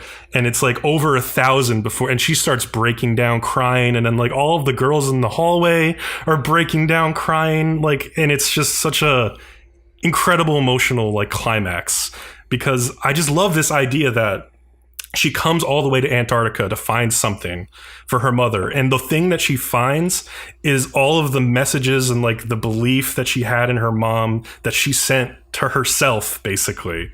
And that's what comforts her and gets her through this moment. And it's just such a fantastic thing. Like, I don't really have words to describe how like emotional I was when the scene was playing out, but I was just a mess. I was like, more so than I've been for almost any other anime, like Clannad After Story, I was like a mess like this at the end. But I was just, oh my God, I had to pause the episode for like multiple minutes and come back to it. It was ridiculous. Because I felt like before this, Shirase, like, it's not like she really had acknowledged that her mom was dead. It's almost like in her mind, when she was saving up all that money to go to Antarctica, she was imagining, like, as she sent these messages every day, that her mom was, like, there reading them and just unable to reply, like, in Antarctica. Like, she knew that that wasn't the case, but that's the way that she was imagining it in her head. And like then when she sees kind of like she hadn't fully accepted that her mother was dead yet. Yeah, and then when she sees all of them until that in, moment, like it kind of is like her closure. Like she can't talk with her, she can't send her these messages. Like her mom is really gone. Like I think that really is the point where Shirase kind of comes to terms like with her mom's death for the first time. Mm-hmm. Yeah. Mm-hmm. It's just like a big catharsis moment for her in multiple ways. Like And then like there's a nice insert song that plays over the ED. It's very beautiful. And the one thing that I did not spot, but like some eagle-eyed Redditors spotted, is that if you look at the email program, there was one email left over in the outbox, which Shirase did not notice, and that plays into the final episode as well. But yeah, man, I think they killed it with this episode. I thought it was like 10 out of 10. It was so good. Yeah, anyway, the that's end all I of have this to say. episode is really good. I did get a little annoyed at some parts of the episode where Shirase just kept thinking like, did my mom see this? Did my mom see this? Like, I know that she was still going through some emotional stuff, but I also really wanted her to experience it like for herself in that moment, for her with her friends, not just in the context of her mom. Because like while her mom is important in this whole journey she's doing, it's also a journey with her friends, right? Yeah. So like there were some parts that I did get a little annoyed, but like not overly. The end, like the climax of it, like the end was really good. Like I already said. I also really like the part where all of the friends are like looking, because like Shirase was going to give up. Like they get to the room and Shirase is like, it's enough for me to just be here.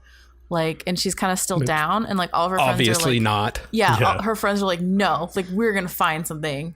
And like they do it for her. And it's like, it kind of builds into the whole theme of the series, which is like, sometimes your friends are able to do things for you or push you to do things that like you really need or want to do, but you won't do for yourself. Definitely. Yeah. Mm-hmm. So I like that too. So what about you, Leo? What else you got to say? No, they keep continuing to build this friendship. It just keeps growing stronger all the way to this end when you don't think, Jesus, can they become even more of friends? Yeah. I just kind of picked up on that. Mm-hmm. But you had one other thing, Kat, that you put in there. Oh, yeah. So like the level of cold where they're going outside and they're like, oh, it hurts and all that. Like when you go outside and like your face just aches and like your eyes hurt, like your physical eyes. And like when your eyes water because your eyes hurt, like your tears freeze on your face. Leo and I know, don't we, Leo? Yeah, we've had a horrible transition to the spring this year. Mm-hmm. We've had more snow in spring than we did in the winter. But I think it was like 45 one day. And I was walking out of work and I was walking next to somebody and I turned to them and I was like, whoa, dude, it doesn't hurt when I walk outside right now. Yeah, 45 was like warm. There were times this winter was like negative 20 degrees over here for several, like a week in a row almost. Yeah, that's how that cat ended up in my crawl space. And I didn't kick her out because I'm like, it's fucking negative 20 degrees. I'm not a fucking asshole. You're not a monster. Oh, geez. Yeah, Bcom, have tears ever frozen on your face when you're outside? I usually don't cry when it's that cold, so no. Well, no, it's not a sad thing. Crying. It's like a physical reaction to the fact that your eyes hurt because you walked outside. It's so cold it makes your eyeball hurt, so it just waters as like a I guess I've experienced mechanism. That skiing a couple times growing up. There's been times when I've been skiing in Vermont where it was negative degrees and it was just incredibly uncomfortable. Hey, you guys, let's all put our pinky fingers up for Bcom and his fancy Look, skiing is not that like ridiculous of an activity. Oh, it is, bitch. No, it's Do you know how much it costs to go skiing? It's fucking fancy. When I was younger, it didn't cost as much though. It is like ridiculous now though. I agree. All right. Yeah. Mm-hmm. Sure. So, okay. We know Bcom's fancy moe guy. So now we can move on to episode 13, and this one's you, Kat. Okay, so this is the last episode. And at the beginning of this episode, I kind of thought it was going to be a long episode, like with a lot of stuff in it, because they skipped the song at the beginning. Right. Like completely. And I was like, all right, what's going to happen? But really not much happens. According to Bcom, that's when the show gets serious. Well, yeah, usually it is. But some shows do it in different ways. Yeah. Exception to that, because like not really much happens this episode. It's really just them being like, and it's the end, and we're all gonna say goodbye. Like there's not a ton. Like you don't need to watch this episode. Okay, so it starts out. It's one of the last days at camp. They work in the kitchen for a while. They kind of have some back and forth and banter. There are 3 days left in their trip at this point. I do like this one quote where like the older people are like, these girls used to be so nice and sweet, and like look at them now, these bitches. And they're like, after so much time in Antarctica, you'll never reintegrate back into society. Okay. They go on this thing called an ice operation.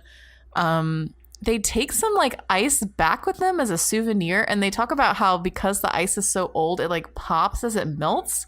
And all I could think of like carbonation, but I don't think they really mean like carbonation. Like I don't really get what they mean by it. It was like, it's like old air is trapped inside the ice because it was frozen so long ago. It's kind of cool, I guess. Yeah. It was all right. But yeah, and then I've heard that, okay, so they talk about how for some of the year it's always daylight almost all the time, and then at like half the year it's always night all the time, and that's why they haven't seen like the aurora or like the stars or anything, but they've seen everything else. And I've heard that Alaska is kind of like that too. I think it's like that, I don't know. Yeah, just not as extreme. Yeah. It's not as far north or south in this case. Yeah. And then there's this point where like one of the girls, I think it's Shirase, is like, penguins stink. Ew, they're cute, but they stink. And I'm like, apparently penguins stink. I didn't fucking know. It was funny because she's like surrounded by them. She's like, I'm so happy, but help me, but I'm so happy. She was torn between displeasure and pleasure, basically. She didn't know where to sit. Just imagine them smelling like rank raccoons or something. Probably. Oh, honestly, where they're at, it's so cold. I'm surprised you can smell much. Yeah, because like even things that stink really bad, if it's cold outside, you can't really smell them. So like, how rank must these fucking animals be that they stink? Yeah, they would have to be just like God absolutely awful. rotten. I don't even know. Like little pieces of like rotting whale blubber like everywhere all over their bodies and shit. Like that's the level you'd have to be at for it to be that cold and for them to stink that bad. I don't know. Apparently we found out that penguins are filthy animals. So but they're so adorable. So like then at this point they're really sad because I guess now it is the last day. Yeah. And they really got used to living here because they've been here a while. How long were they here, by the way? Because I can't really time kind of went maybe in a weird way. It was definitely several months. I don't remember the exact time period. I have to go back and look. Because I thought I was the only one. I was like, am I the only one who doesn't remember how long they've been here? But I guess, whatever. It wasn't really that important to remember. It was the summer shift that they were on, or was it the winter shift they were on? I can't remember. Shift. Yeah. So yeah, like 3 months or something. Yeah, probably. And then they get a bit of like end of vacation blues, which I always get that way. Like whenever I go somewhere and it's the last day, like I know I should be enjoying it, but I'm really just bummed that it's almost over. So I think everyone can relate to that. So there's this debate that they have where they're like, maybe we should stay for the winter shift. But then like the best girl, Hinata, reminds them, like, no, if we don't leave now, we're stuck here all year and like we'll miss school and like we can come back later if we want, but like we should go. And I'm like, yes. I like how they all promise, like Mari makes them promise, like, you're serious about coming back, right? And they promise that they're serious. I guess in the winter, like no one can leave. They're all just locked down, which makes me think, what if someone like gets really sick in the winter up there or like breaks a bone or something? Like, are they just fucked basically? I mean, they do have like medical people on site, but you would have to do some kind of emergency operation to get them out of there, I guess. I don't know. I guess. All right. So then they decide like to play baseball with everyone before they leave. And then Shirase cuts her hair because she kind of just went through this whole closure thing with her mom. So I guess that's why. They have kind of a party to celebrate them going home. And then Shirase has this like speech that she gives about her mom, and it's really like sweet and all that. She starts to say Okasan, and then she like switches to another term for mom, which I think is more formal, which I guess is because she's like really serious about the speech. I thought that was interesting.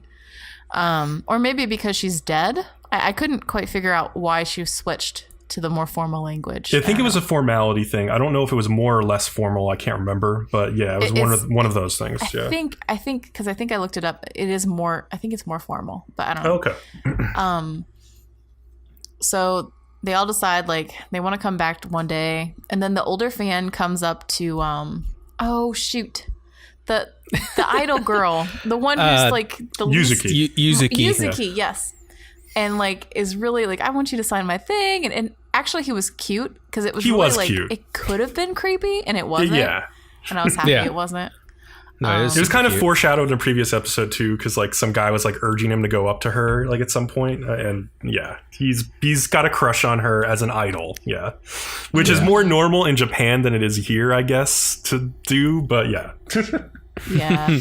And then Shirase like gives the picture of her mom to Gen because she's like, of course she'll want to stay for like the,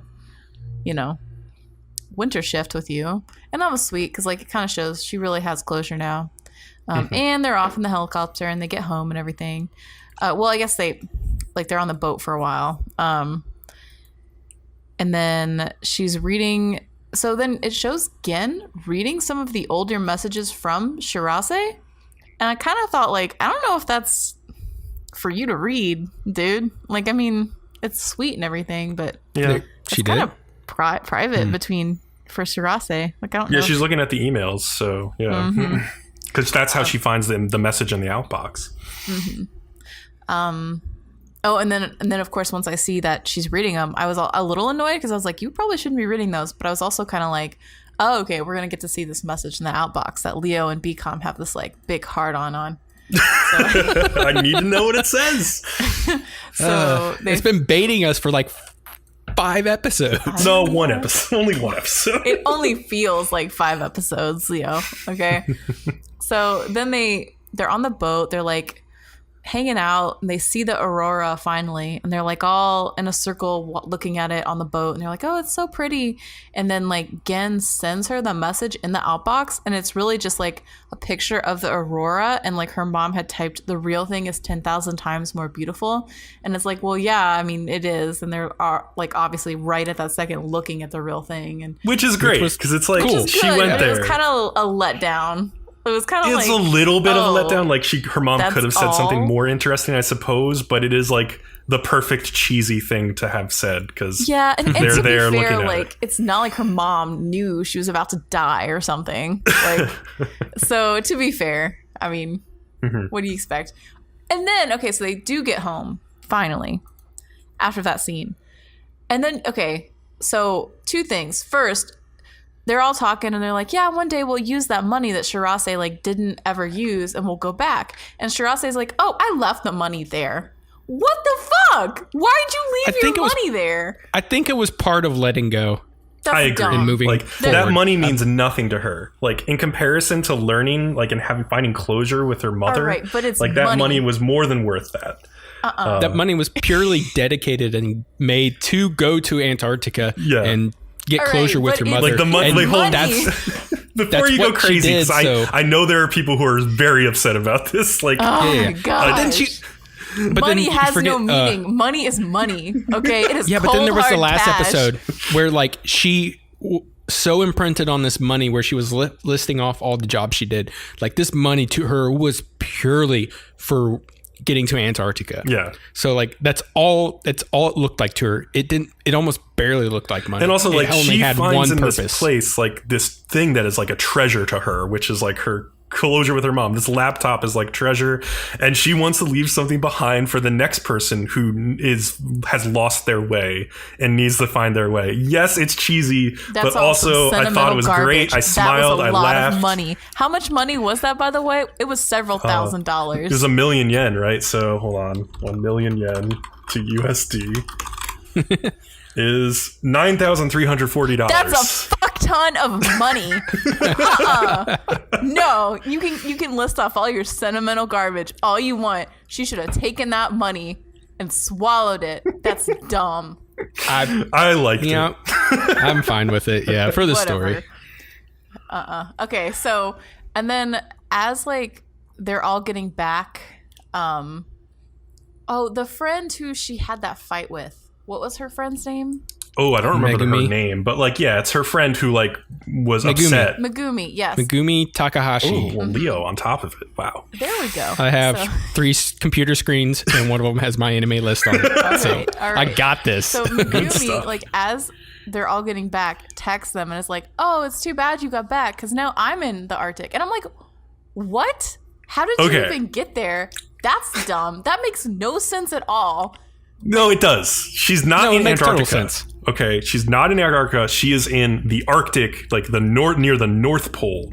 Because the reason I know this is because when you look at her picture that she sent, there's a tree, and there's no fucking trees in Antarctica. So she went to like Norway or something. Like she went to somewhere like northern Norway probably to see like Alaska, the Aurora Borealis. Who knows? Whatever. Yeah. It was weird though. It's kind of neat because that means in their last conversation they had together between Megumi and Mari that like Megumi actually took Mari's words to heart. Mm-hmm. Yeah. And then did something with her youth before it was gone. Exactly. Yeah, I liked so that was awesome. It just was a little weird for a second because I was like, what is this? I think it was just like a final little surprise out of nowhere, and I was like, "Oh, that's cool." I love Mari's reaction to it. Like, what? This one is I can get over. The money thing, fuck no. That was the stupidest decision. No. I will not give you that one. All right. Shirase is just a romantic idealist. That's all it is. Yeah. Something I found really cool this episode was like how the people in the show were also like we were saying goodbye to these girls. Mm-hmm. Yeah. I don't know. I just thought that was just a weird because like now I'm relating to the rest of the people at the base somehow. Yeah, it's true because they've spent this time with this like special group of girls and they've grown to love them. And that's that. I mean, that's what I really liked. Other than that, it's a great episode. Yeah, great show. Good way to close out the series. Mm-hmm. All right, anything else before we move on to Violet Evergarden? No, I think we're good. All right, let's do it then. Leo, you've got episode 11. Yep. Episode 11, I don't want to see anyone die ever again. And apparently the version I watched had a different title, which was I don't want anybody else to die, which is slightly different. Slightly different, yeah. Yeah, so a soldier by the name of Aiden Field has requested an auto memoir doll to write a letter for him. The problem being is that he is in Citrigal and currently fighting in the Civil War over there. This was the previous country that they fought against. Claudia doesn't want to send anybody because it is too dangerous. Violet overhears this and goes on her own anyways. She finally convinces a pilot airman to fly her in since that's the only way to get to Camp, and I quote, Menace. Camp Menace. Yeah, where Aiden is stationed. Did the pilot ever get a in the next episode, she briefly calls him Vandal-san, so maybe his name is Vandal. Okay. I don't know, or that's his call sign or something. That's because I brought it up because like then he showed up the next episode and I didn't catch a name, and I'm like, how does this guy not get a name? He's the other people haven't been in the show as much as him. Got names. Yeah, Pilot-san. But unfortunately, Camp Menace is overtaken and Aiden's squad just gets fucking wrecked. As he runs away, he gets sniped in the back. Violet then parachutes in and saves Aiden from the other squad, who recognizes her and retreats. Yeah, they're like so afraid of her that they're just like, we're no match for her. They instantly retreat. The one guy recognizes her and he's like, nah, we ain't fucking with this shit. I was a little upset by this because I wanted them to have like a little bit more of a conversation with her to like, I wanted to get like a little bit more context for how the enemy viewed her and maybe. Yes. And I totally agree with you, but then they do that next episode. They do. Yeah. So, yeah. So she ends up taking Aiden to a cabin and treats him the best she can. He holds out long enough for Violet to memorize a letter to his parents and to his childhood friend and love of his life, Maria. I just wanted to say, I felt like if I was Aiden and a beautiful blonde child, because she's, 14? She's like 14, yeah. Parachuted from the sky, saved me from these soldiers that were actually so afraid of her they left. And then she revealed her metal robot arms to type my letter for me. I would rightly assume I am experiencing a fever dream. Yeah. I mean, that's a lot to take in. There was before you get to the next thing, there was an interesting touch, like when she takes her gloves off and exposes her metal hands. He says, like, he mumbles under his breath because he's like dying. He says, "Beautiful." And I was like watching back through the entire series today, and the only other time that people saw Violet's hands and said "beautiful" was when she was at Iris's house in the country, and she took off her gloves, and the little kids ran up to her and were like, "Oh, your hands are so beautiful," because everybody else has like context for what it means or is worried about her and what she's been through, but like this soldier and those kids like are not thinking about that. They're just thinking about like, wow, those hands look really beautiful to me. And I thought that was kind of an interesting like parallel. Anyway. Yeah. And so like, instead of just feeling really sad, you know, because another person dying, the guy then mentions he never even got to kiss her, his love of his life, Maria. Yeah. So the dude likely died a virgin, and I was just like, dude, what a fucking bummer. Yeah, and that's probably the truth for like a bunch of soldiers throughout history. Like, yeah, it's just the sad truth. Damn. But I mentioned one thing. He asks Violet to touch him, like as he's passing away, and she holds his hands while he passes, and she also kisses him on the forehead, which I felt was her both like comforting him as if she were Maria kissing him in his final moments, but like her experiencing his death and him trying to say "I love you" to the one he loves is a clear parallel to her like experiencing Gilbert like not dying, but like almost dying, see that, you know, and saying that he loves her. It's the same exact thing. It's just another way for Violet to understand what "I love you" means. Mm-hmm. So yeah. So the pilot comes back the next day and picks up Violet and takes her to the location of Aiden's parents and girlfriend. And this is where the moment starts to get it got a little bit more emotional for me. Mm-hmm. The parents are crying and Maria starts crying. Violet goes to leave, but the mother thanks her and gives Violet a hug, you know, and this then causes Violet to start crying herself. And I was a little bit teary-eyed at that part, but yeah, when he was dying, not really. Like I said, I was just like, oh man, I just felt really sorry for the dude. But and like this episode, you almost could cut out and you wouldn't even have missed it. Yeah, it's not like they didn't do anything like really important. Like I see what they were going for. Like they wants to communicate Violet like confronting a former enemy combatant on the battlefield and trying to carry like his message home and stuff. Like, actually, no, he's not an enemy. He's a friendly. Never mind. But like, he's trying to carry this. No, you're right. At one point, they were in the enemy army, but now they're at peace and they're fighting the remaining rebels. Yeah, he's on the peaceful side of their civil war. I really felt like it didn't even matter. And like a lot of times you see that, like, you know, like soldiers don't have beef with each other. Like they're just, you know. But it's like it's a clear parallel to like episode 7 at the end where she's on the train car and she's talking about like all these soldiers that I killed on the battlefield weren't able to send their messages home.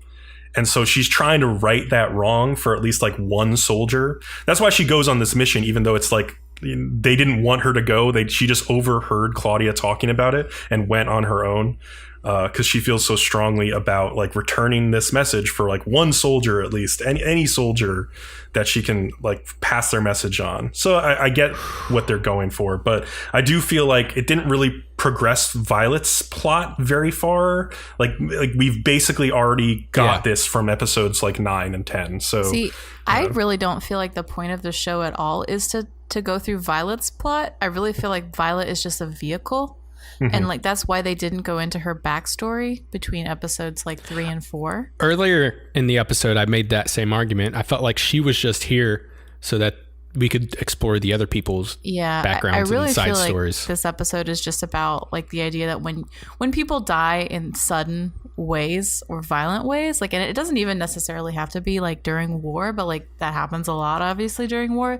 Like no one goes around thinking like, oh, today is the day I die, and like, yep, I'm definitely gonna die here, and like I've planned to do this. Like they don't plan to, and it's surprising and it's sudden, and like they have regrets, obviously, and like when you see people die in that way, like it kind of hits you like, oh, like I could die any minute, any of us could die any minute, and like we have all these things that are unfinished. Right. And like all these people were leaving behind. So I think that was kind of what it was about more than anything. Yeah. So moving on, episode 12. Real quickly, I realized I've made a mistake. Yeah, what's up? I accidentally gave Bcom synopses for both episode 12 and episode 13, and I'm sorry, listeners. Don't worry about it. It'll be fine. Actually, you did pretty good with episode 12. We're all about to die. 13, though, but 13... Oh, no. We're going to talk so much about 13. So just, all right, take it away. This is a 2-part episode, so we'll just get into it. Like, Catalay and Benedict are traveling because they're going to assist with these peace negotiations between the two countries that have been in war this whole time. But to get there, they have to take a boat, and that boat has been tasked to the Major's older brother, Dietfried, who's, a naval officer. So however, like this anti-peace faction, and Violet had bumped into them last episode, they have other plans. They're led by this brigadier general named Merkulov, who was like completely humiliated by their loss at the Battle of Intense, where Gilbert went missing. And they want to take out like this railroad and the train that this ambassador is going to be on to stall the peace negotiations, because they want more war. They don't want peace because they feel like they didn't get what they were promised out of this war. Violet, who's flying back from her mission last episode with the pilot, spots the train, and she sees that like along the railroad tracks for miles ahead of the train, there's been these explosions that the anti-peace people have been setting off. And so she like parachutes down and joins them on the train. And then like much of the episode focuses on Violet butting heads with Dietfried because he still blames her for letting his brother die, and thinks of her as just this mindless killing machine tool thing. But she has obviously like grown as a person over the course of this series, and she tells him like I'm no longer just this tool to be ordered around.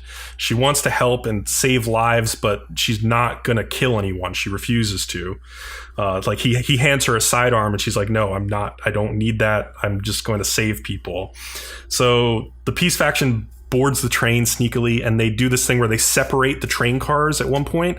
And so all of the cars that the soldiers were on that were protecting the train get separated from the rest. And so really only Violet and Dietfried are left to guard. So Violet heads up to the roof of the train to confront these enemy soldiers who are on top. And Merkulov tells Violet that like the burn marks from the war are still raging on inside both of them. Like he basically says like, you're just like me, like you should understand this. And they have a brief discussion about how Merkulov's officers feel like they were cast aside after the war, and like they were betrayed by everybody who was in power, and they should have some right now to like tear society down around them, since it's like everything that they used to believe in. So Violet, just wants to stop them. And so they attack her, and they attack her hand to hand for some reason. They have rifles with bayonets on them. So they go to attack her with bayonets, and like 2 by 2, they keep running at her. And at a certain point, I'm like, just shoot. Like, why are you not shooting your rifle at this woman who is clearly like a very trained like soldier? Like at one point a guy falls down and fires at her and hits her once, but still like they only fired 1 bullet that whole time. They kept trying to like kill her with bayonets. So anyway, she gets overwhelmed by them eventually, and like her brooch had gotten like ripped off, and the brigadier general is holding it. He pulls out a sword and he's going to execute her by cutting off her head. And Dietfried arrives just in time. He shoots the sword out of the general's hand, and he like shoots the other 2 officers and then like knocks the other 2 off the train. So like he knew how to shoot a gun apparently, but these officers didn't. And he like yells at Violet for not like killing them, not defending herself, because he's upset. Like, why would my brother give his life for just like, and he calls her a combat doll, like a combat doll that isn't even prepared to kill anyone. And she defends herself saying like, I wanted to protect Gilbert just as much as you did. And like she's like breaking down, and while they're arguing, the commanding officer, the brigadier general, gets back up on the train because he was just knocked on the side. And one of his lieutenants also has like a rocket or grenade launcher and like fires it at Dietfried, and Violet jumps in front of him and like with her metal arm like deflects it into the side of the tunnel, and that's where the episode cuts. Ping ping. She's a Wonder Woman. So any thoughts on this episode first? Yeah. So that I already said it, but the conversation you wanted from last episode happened this one. And it just during this episode, this came to my front of my mind is I'm still curious about the relationship between Catalea and Benedict. Yeah. The show at this point had made it a point a couple of times that something is going on between the two. I mean, are they childhood friends? And Catalea is like an older sister to him, lovers. Give me absolutely something. I wanted something. And I had this thought this episode, and so this is the reason why I went back and watched the entire series after episode 13 is because I wanted speed at 3 times speed looking for these moments. We have a breakdown of this later for you. After we finish episode 13, we're on like couple watch basically for this side relationship. Yeah, because there's no reason to break it down now because something happens in episode 13 that like kind of makes it understandable-ish what was going on, but not really. But yeah. Anything else, Kat? So like there's this point where like the brother, what's his name? I can't ever remember. Dietfried, because they never really call him that. They call him like Major so-and-so, like Bullen something. Bougainvillea or whatever. Yeah, they just call him by his last name. And he kind of like, he's really angry at her still. And he's like, if you aren't a tool, then like, what are you?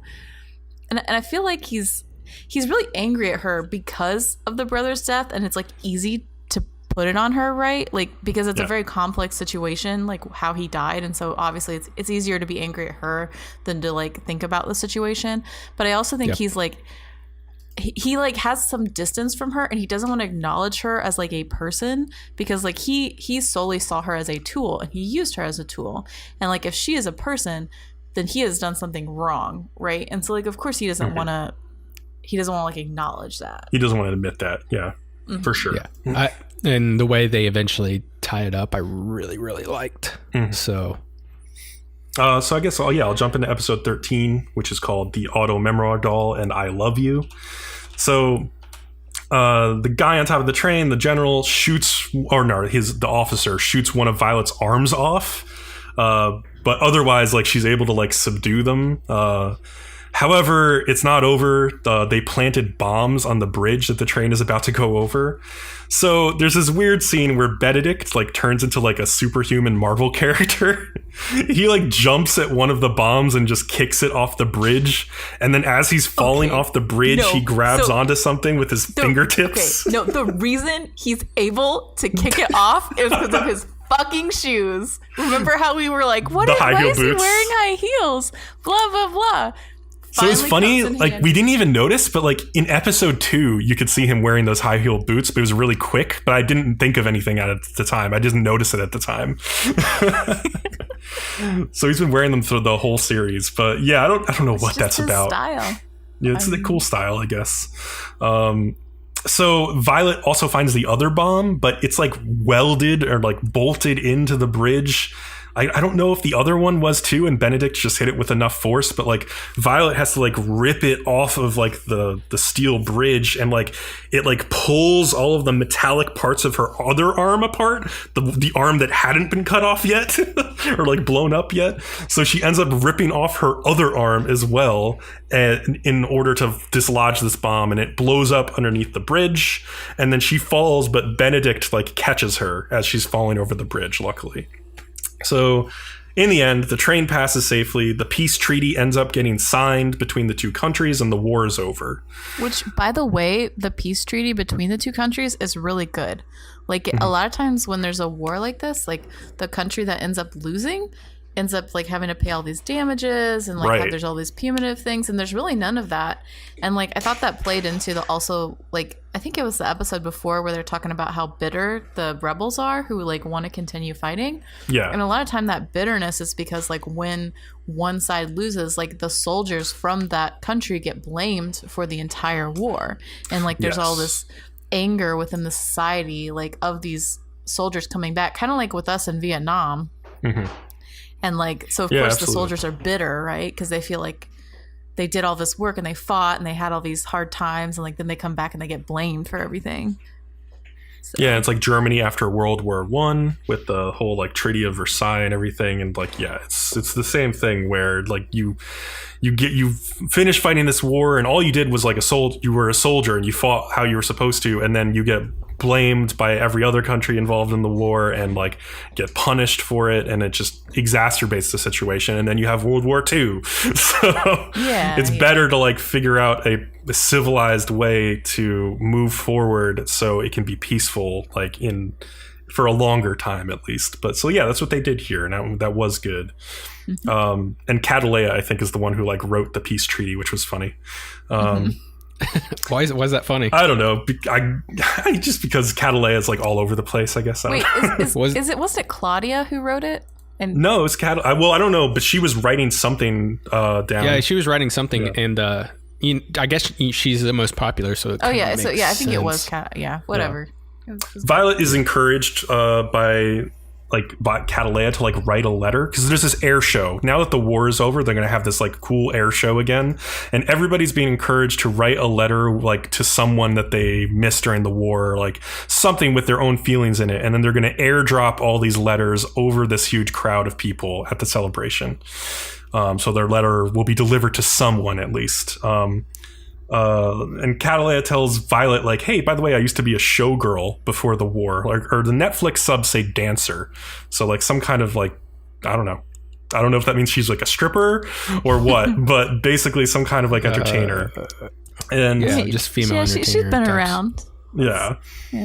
I think look at her. Of course she was too. She is gorgeous. I think that's like part of why his style is the way he was. Yeah. So she says like many of her patrons were soldiers who are now dead, and so she's thinking of writing a letter to them, and encourages Violet to write her own letter. And this was the only indication in the entire series I got of why Claudia told Catalea that she was burning up on the inside. Like, and then maybe it's that like the war had taken so many of like her part of her life away, like people she used to know, like maybe that's part of why she's burning up. But other than that, I can't really think of anything else that we were told in this series. So we get one final flashback between Violet and Gilbert, where back before the Battle of Intense, he told her like she should stop taking his orders after the war, and that she needs to realize that she has emotions of her own. She's a real person, and he doesn't treat her like a tool for a reason. But she just doesn't understand this at the time and asks for more orders. And he tells her, I can't watch you force yourself to like remain this simple tool of war, and because it hurts him to see her like that. So that's the final flashback we get. Dietfried arrives at the office in the present and invites Violet home to his family's mansion. And there Violet talks with their mother, who has like a touch of Alzheimer's because she's a little fuzzy on things.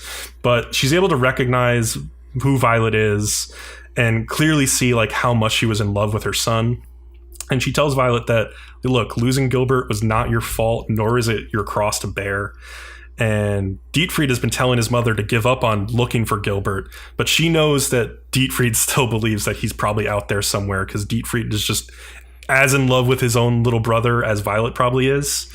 As I said before, especially with anime, if there's no body, don't sign them off as dead. Yes, at all. True. She tells Violet that Gilbert is alive, and Violet like breathes in for a second, like, really? But she says like, in all of our hearts, like she's alive in my heart, like I'll live on, and even though it hurts, I will think about him like every day for the rest of my life. And so Violet is like, yes, I agree. So Dietfried stops Violet before she can leave the mansion and orders her, like he's like, these are my final orders. Live for Gilbert, like live his share of life, live a really, really long life, and then die. And she turns to him and says, I no longer need orders. And then she drives off, and he's kind of like shocked, but she's moved on. Like she's found closure. I loved the closure between those two's relationship, because he seems to have finally accepted her as a human being rather than a tool. Yes. So that was awesome. So Violet attends the air show with a bunch of her coworkers, and this is how they kind of wrap up a bunch of storylines. They've all written various meaningful letters, like Luculia comes back, best girl, by the way. She wrote a letter to her parents. Iris wrote to her future self, and she's like, "You're going to be the best doll on the continent." Erica wrote a love letter, and they're like, "Well, to who?" And then Benedict shows up, and he's like, "Do you guys want to know what I wrote?" And Erica comes up to him and is like, "Yes." And then Iris in the background goes, "Oh," because Iris realizes Erica has a crush on Benedict, which was not foreshadowed. Out of absolutely nowhere. Yeah. So that was interesting, but it's kind of cute.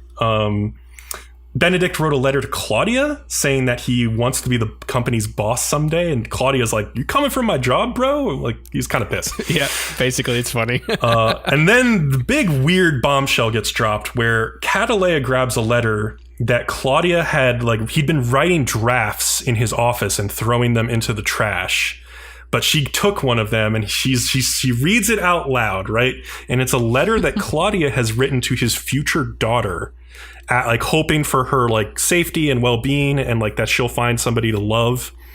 And Catalea calls Claudia like daddy or papa, depending on the subs that you watched. And he tells her like, and Claudia says to her like, "You of all people shouldn't be calling me that or like reading this letter." It's kind of confusing, but what it's all implying, I think, is that Claudia is having a baby, and he's having the baby with Catalea. And you blew my fucking mind when I read this, because I didn't even think that at once. It's really complicated. It's not that complicated. It's just like it expects you to remember interactions from episode 2 between them that were not even clear back then. Yeah, my first thought was his wife was pregnant. I just thought he had a wife on the side. Mm-hmm. Or he was hoping to finally settle down and have, a daughter, because he feels like, if I had a child, I have a daughter. Usually people think, either they think that they're going to have a son or a daughter, and it's just what you think. Yeah. But and then I read what you wrote, and I was like, what? I didn't see this at all. Yeah, I don't think it was clear focused at all. I've been so focused on what's going on between Benedict and Catalea that I didn't even think about something going on between Claudia and Catalea. Yeah. So what the hell? Okay, so like my personal theory. Okay, so we all have our theories about this. Like, what's your theory, Bcom? Like, so yeah, my theory after going. Do we want to finish out the episode first? Oh, I guess so. Yeah, we can get back to this in the wrap up. So finally, we learned what Violet's letter says, which was to Gilbert. Or she writes a letter kind of in her mind to Gilbert, and she tells him that she believes he's alive somewhere. And like, so she's going to live like a long life so that someday, after all of her experience with ghostwriting, she can tell him the phrase, "I love you," because she understands what that means just a little bit now. And she's like, she starts tearing up like crazy. And this big, like round teardrop falls from her eyes. And there's this incredibly beautiful piece of imagery where as it falls, it catches a bit of light from a nearby lantern.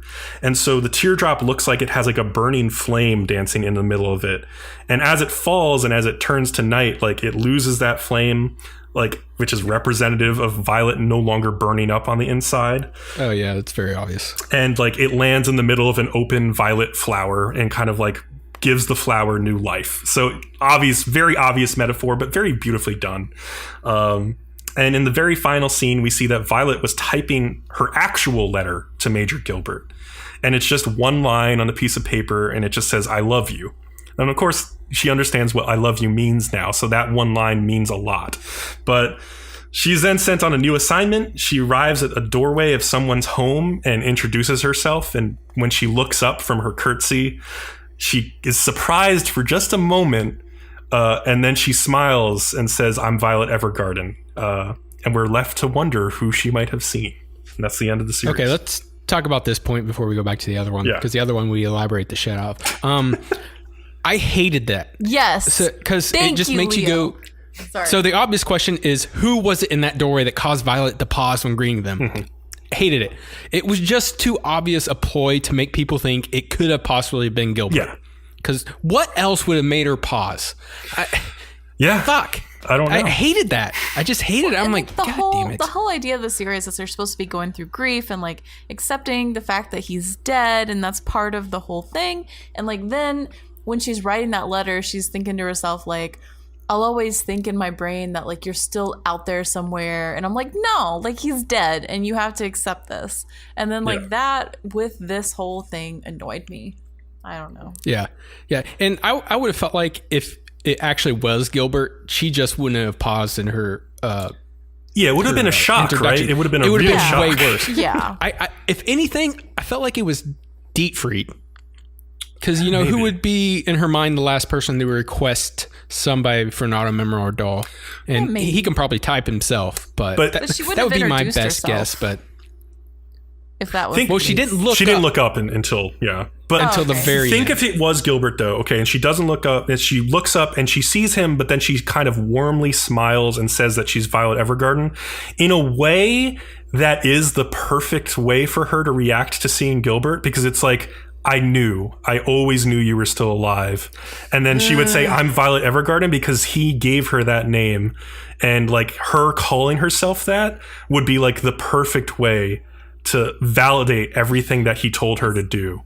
Like she completed her mission that he gave her, essentially, if it's him. But yeah, I don't know. I didn't like it at all. I don't think it's dumb. No, I think it's a little bit cheesy.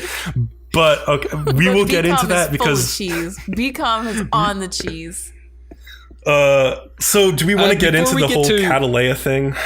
Wait. Before we go to that, I want to throw one or two more things out there. We also never found out why she was a super soldier. Nope. She clearly had a way better physical abilities than everyone else. Also, they never answered what was going on between Benedict and Catalea. Nope. They had that some kind of love-hate relationship. 1 minute they were bickering, and the next they are commonly having tea together. So at the end, that episode, like the reason they were fighting was because like she had put a cup of tea or something. No, he put a cup of tea on a letter that she wrote, and it got wet, and so that's why they were bickering. But the show also said that they're always like that. Yeah, they're always bickering. Which is like a telltale sign of two people who kind of are into each other as well. So so we still have the special episode that's not aired. I'm not really expecting answers to anything. Yeah. I'm expecting more of like, oh, then everybody went on to do this and to do that. Mm-hmm. And that's about it. But yes. You have evidence. Yeah, I went back. Claudia. Okay, now we're getting into this. All right, so Claudia and Catalea's relationship. All right. And I don't buy it with just this evidence you have. It's not even, it's so, part of my problem with the series is that like with these side characters, it tried to do a thing where it's like, oh, we're going to have this cute thing going on in the background, and then it'll have a payoff at the very end.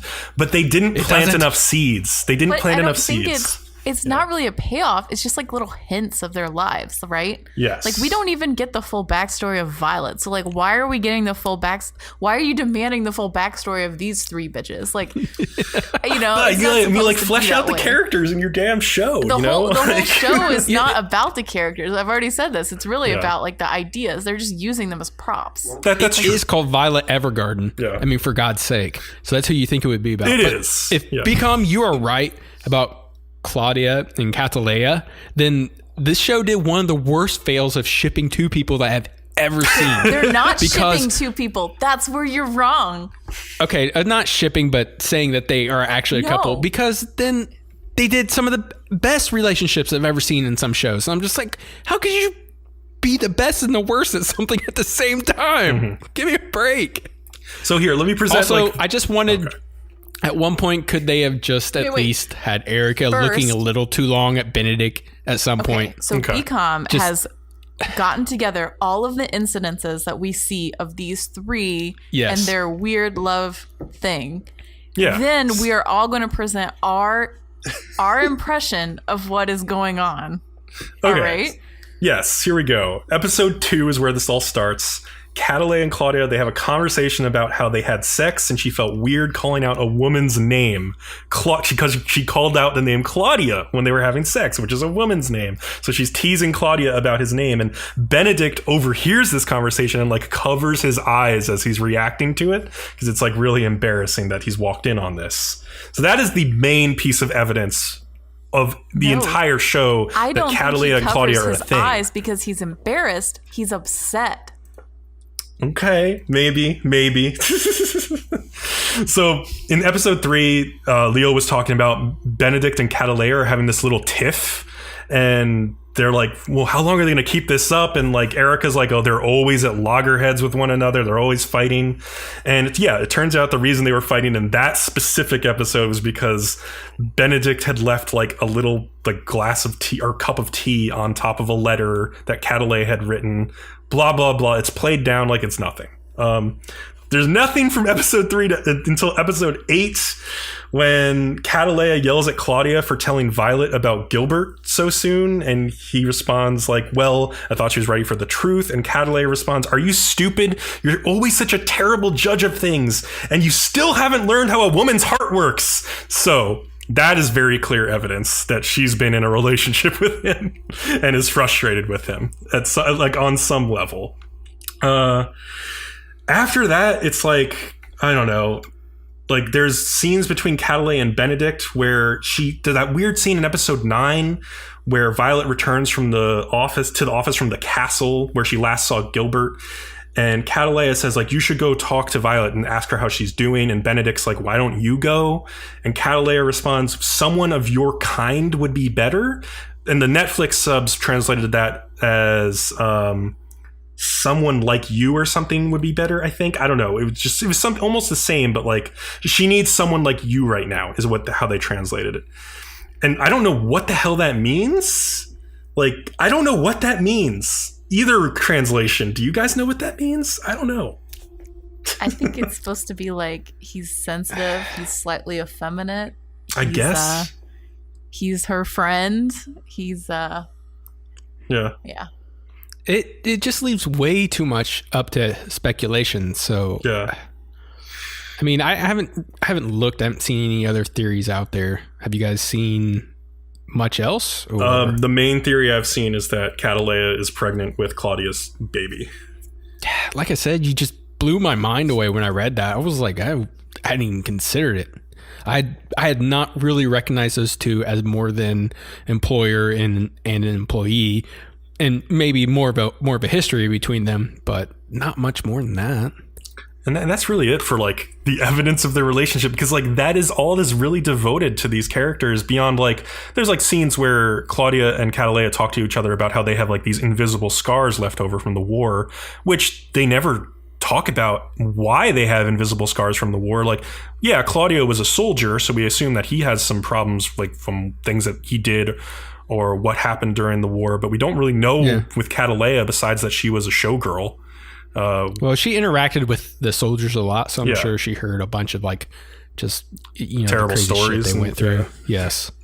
So yeah, I mean, I don't think the show did enough to like build up like whatever this relationship was between the three of them.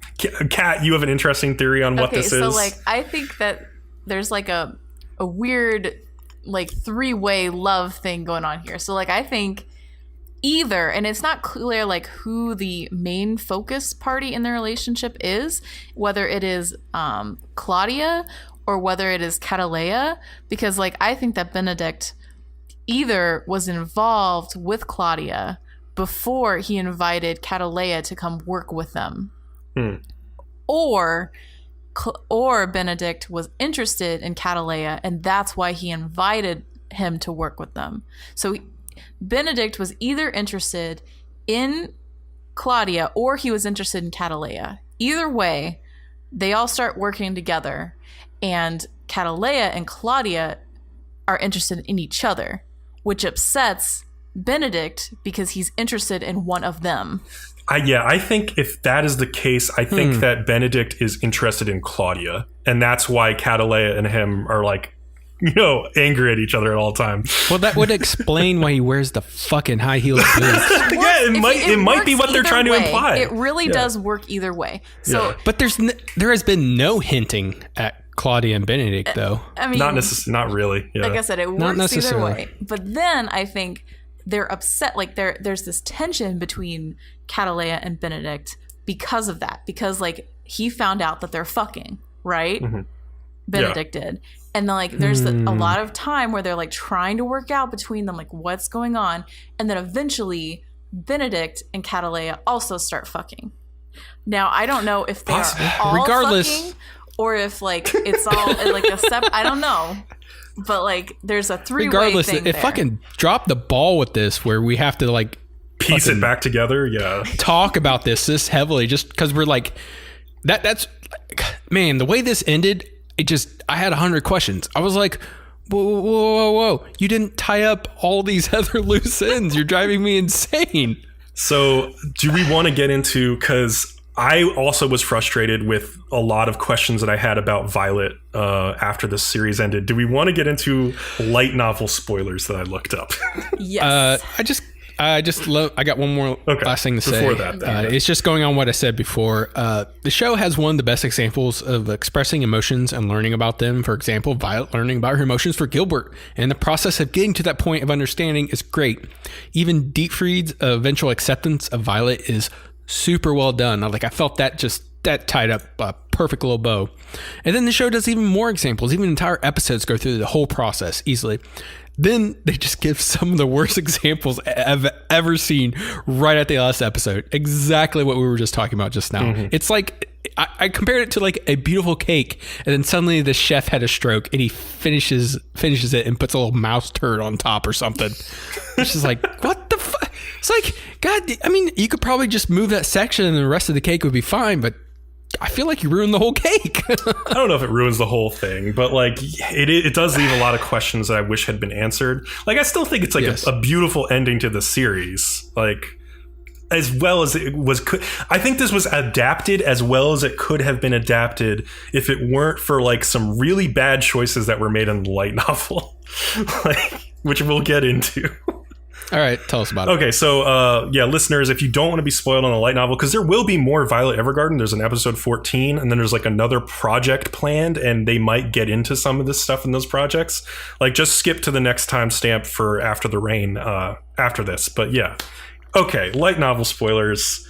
Violet was found on a deserted island by Dietfried during the war, and like she's like a little girl, right? She's like 10 or something probably at this point. And some of his shipmates try to rape her because I guess they're at war. But she's already at that point like a superhuman soldier. And so she kills all of them. But then he figures out that like, oh, she's only killed them because she was ordered to by somebody. And so he takes her in and makes her his like tool, like war tool. And like, so Dietfried has like a long history with Violet where he has like trained her to be this killing machine. And then he eventually gives her to his brother because, as we see from the end of this series, he cares very deeply about his brother's safety. And so he gives Violet to his brother to protect him. And then she fails in that mission, which is why he hates her so much. And that last part makes sense, but we still don't find out why she's a fucking super soldier. That's the doozy. So as Violet Evergarden goes on in like, I think light novel 2 or whatever, she goes to an island and meets a girl who is a demigod, half god, half human. And it is there's been nothing fantasy in this show up until that point. Well, if you think about it, Violet's abilities have been kind of a fantasy, right? Like, they're very superhuman, they're very anime. Yeah, but then you just kind of think like Captain America. They did some experimentations. They managed to make her muscles more effective, and so on. That's not what it is. So, it's very heavily implied that Violet is a god or like a reincarnation of the goddess of war in this world. No, fuck. Sorry. So I'm so tired. Like, okay, there are child soldiers in the world, okay? That is a thing. Yeah. They are not often adorable anime girls who are fucking 14 years old conveniently. Yes. Okay. That irritated me in this story. The fact that then they took it even a step further and were like, oh, and now she's a god and like da-da-da. No. That's and let's like think about it. Like, I know this is a beautiful romance kind of, but Gilbert fell in love with like a girl who was probably 12 or 13 for most of the time that she was fighting with him, which is kind of fucked up. And it was also like his slave, like essentially for all things like concerned. Like she's basically like follows every order that he'll ever give. Yeah, so he could have ordered her to fuck him emotionally, like the entire time that she's with him. Yeah, like, there's this point in episode, I think 13, where like it's a flashback or something. Yes, and he's like, you can't be emotionally checked out like this. I don't remember his exact words, but he's like, you need to not be this way. Yeah, like right before the battle. And I think he's frustrated because his brother and her are like both emotionally checked out, and he's like the only one who's like understanding how fucked up everything that they're doing is. Mm-hmm. Right? I don't know. Yeah, for sure. All right, one more you got. Yeah. There's one more big bombshell. Gilbert is alive. No! He's alive. I told you. He is. I told you. There's no body. He is the person that they saw, or that she saw at the door. And not only is he alive, apparently everyone knew that he was alive and chose not to tell Violet. What? What? So, okay, hold on. Here. What the fuck? First of all, stop. I need to think about this for like 3 seconds. Fucking shit. They all knew he was alive. What logical reason could they have for not fucking telling her? So basically, I want to say thank you, Kyoto Animation, for fixing this stupid light novel and making this show as good as it is. Yeah. They made so many good choices in adapting this. Like, like they had to dance around like that she's like a god, and like all this other stuff. And they danced around like her backstory with Dietfried because it was dumb light novel crap. And so they excised all that stuff and made like a story that is really meaningful, like to people who have suffered like in war, like war veterans, like people who have suffered from PTSD. And I think it's like a great thing that KyoAni has done. And like, I'm kind of worried now that when they adapt more of this story, it's going to get into the stupid stuff. Yeah, I understand why they did this. But then again, by doing this, it left us with all these questions at the end of the episode. Yeah. Of the show. I would rather us have all these fucking questions. That's fine. Yeah, they should have like completely rewritten parts of her origin. Yeah, they shouldn't have stayed completely true to the original. Yeah. They should have definitely rewritten a couple things. I feel like it would have made it way better. Yes, I agree. In the end, I think it's still like a great show. Like especially like visually. I know, Kat, you mentioned like there's a part where it's snowing in this episode and it just looks gorgeous. That's like the best animated snow I've ever seen. Like I said, there were parts of the show. Well, I guess we're gonna get more into that when we rate it. But that really irritated me. But then I also really liked parts of it for certain reasons. So yeah. But yeah. So what was the reasoning they didn't tell Violet? I don't know for sure. It's mostly what I've read from like the Wikipedia about Violet Evergarden and what I've heard from some light novel readers who've posted on Reddit or on Twitter. But like, yeah, it's not very well explained in the novel either, I don't think. So yeah.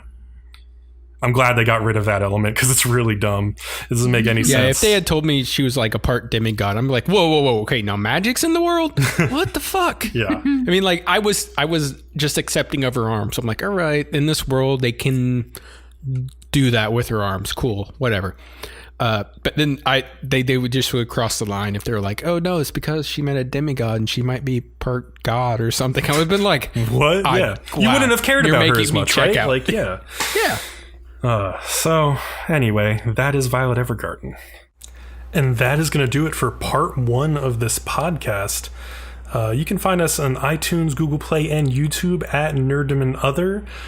Stay tuned for part 2 of the podcast, where we'll cover the other half of the shows that we've watched this season and get into our final scores. But until then, I'll see you later. Peace.